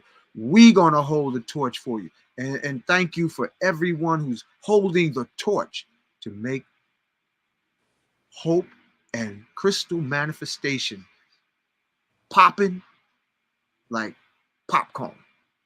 We're gonna get there. We're gonna get there. And we're using our I am magic, the best we can. We got scraped up knees. Lalji, you better believe Lalji got scraped up knees living out here in the jungle. I got scraped up soul in my heart. I got bruises in my heart because my dad didn't know how to tell us about the concrete jungle, and mama couldn't explain until I got into plant therapy. Those of you who are able to have psychological therapists, y'all, the whole tribe of Sun family members need therapy. Special shout out to Kevin Samuels, Beyond This Life. And Andrew Tate. And Andrew Tate. For being men. And it's catching on. Shame on you. But then there's no blame on you. Can't blame you because it's your grandma, it's your mama's. And I know a beautiful sister that came from a family of women going back to the civil rights era where they ate the government apple of a check over a man. Yeah. We got trauma, y'all, but we're going to burn it up. And success is your destiny. So yeah. Thank you, Brother Lalji. You're welcome. And I want you to understand that all these things that you'll see happening that has brought us down, the Native Americans, even we don't even know that we were Americans. We're thinking that we're African. Most of us are mixed with African. But why would you go to another continent and steal all the millions and millions of people when you got millions here already? They fool us. They've been tricking us all along. All these women that's going out there getting degrees and thinking that what they want in a man, which is a degree and money, that they go out and get that they're going to be more, appealing to a man. Nothing could be further from the truth. If you're independent and so-called strong, which basically means rude and disrespectful, we wouldn't want you. And there's nothing that you learned in school. And I know this for a fact because I was a teacher. I didn't go into the schools to teach, though. Nothing that you learned in school can benefit you outside of reading, writing, and arithmetic, which you had already mastered by the 5th grade. The rest was psychological programming. And there was this sum that they siphoned off into the secret space program. And they said they was going out to religious studies. And they were creating monsters. We used to see them leaving the class every Wednesday. And they said, no, they're going to religious studies because we can't have religion in school, which is a lie. They got tricks within their tricks. Tricknology. How much do you talk about the history that you learned in school, or the biology, or the math? Go and try and talk about math 2 times among people that you know, even once, and see how they look at you. Talk about history and see how they look at you. You might get away with history for one day, unless you go around historians or you're in a study group. But you start trying to talk about the stuff you learned in school, people gonna look at you like you stupid or you crazy, and they're not gonna want to be around. I see Corinne's laughing. They're not gonna want to be around you. You talk about sports, oh, that's cool. Talk about what you heard on the news. Yeah, all right, now you're in a good conversation. Every bit of it is propaganda. And who owns that media? The sinister forces. The CIA and the FBI says 86% of the people in Congress are Luciferian and Satanists. These people come from out of the people. They're not a special people. They come from the people that exist in the country that they are. Half the people on the Mayflower were Luciferians. Why? Because they were killing them off in Europe. They came over here for religious freedom. You thinking, they try to have you thinking it because they were Protestants. Nah. They were Luciferians. That's what the deal was. That was the religious freedom they wanted. If 86% of the people in Congress are Luciferians, that means 86% of the people out here are Luciferians, knowingly or unknowingly. And the people in Congress, if they're not down with it, they trick them into it. And the same thing in the media. They're not going to let you get but so far unless you toe the line or you bow to Satan. That's simple. That's the truth, y'all. And the people in that industry will tell you that's the truth. They be making sacrifices of family members and others like this. So y'all got to realize what time we in. And like Marcus Allen, make the turn and make that touchdown on the other side to God. You know, I remember the brother Shantam Nityama.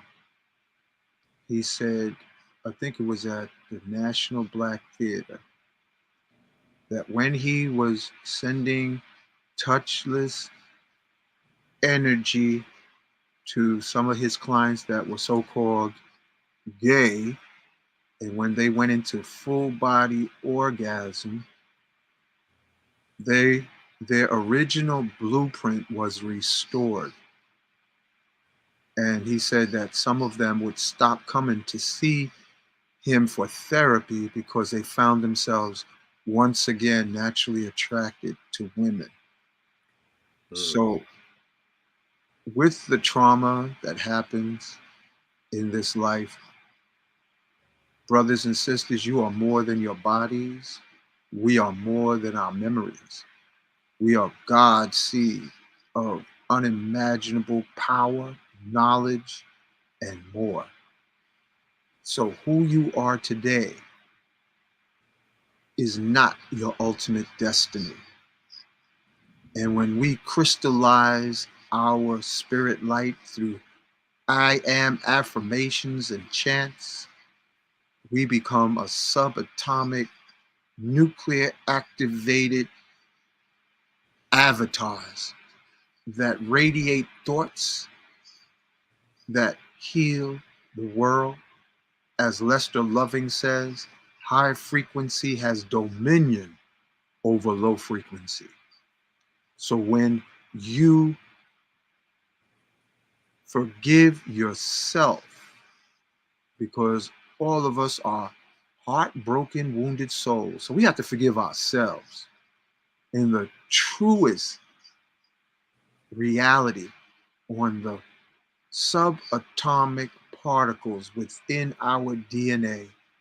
We are the innocent God fire trying to sprout and rise up higher.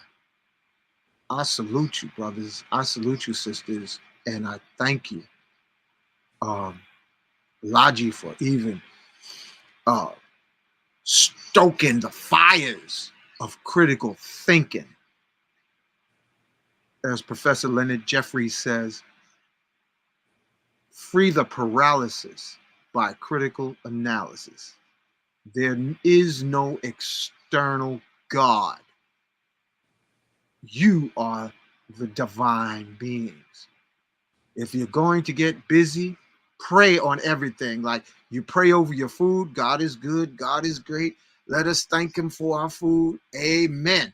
Pray over the sexual organs. Pray over it like it's a Sunday revival.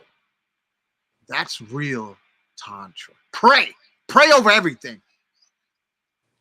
Make everything a prayer, a devotional prayer. Just want to share that, brother. Thank you, man. You got me all stirred up. We need to be stirred up right about now. The Marcus Allen move that we need to be making is turning around, running on the other side of that field and making that touchdown in the light of God, making that touchdown, change our accent, change everything. Well, it's 1 o'clock and we pretty much over right about now. Yeah, So, let's wrap it up. We see y'all Tuesday.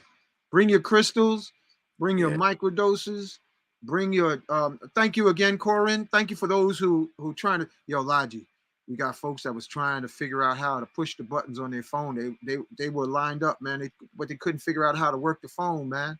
They didn't know And how you to, saying that I'm the one that can't do it. And they nah, know how to man. do it. You saying on I time, see, I can't even there are many. turn up the sound. Yeah, there was a bunch of them trying to figure it out, saying there's something wrong with the link. Let me in. Let me in. There's something wrong with the link. And I had to say, listen, JD, they don't know how to push the buttons, but y'all figure it out. We'll figure it out. And there's a sister here in New York that gives private consultation classes to a lot of seniors to learn how to use their phone. Well, that's what I gotta get. I gotta try that. I'm in Georgia. That's a whole industry that's waiting to be released. Because there's a bunch of us out here. Because I laugh because I was one of them slow learners in school. My brother Lenny, he was fast. He learned surfing before I learned how to. I was body surfing. He was balanced on a surfboard down in South Florida with one of the kites.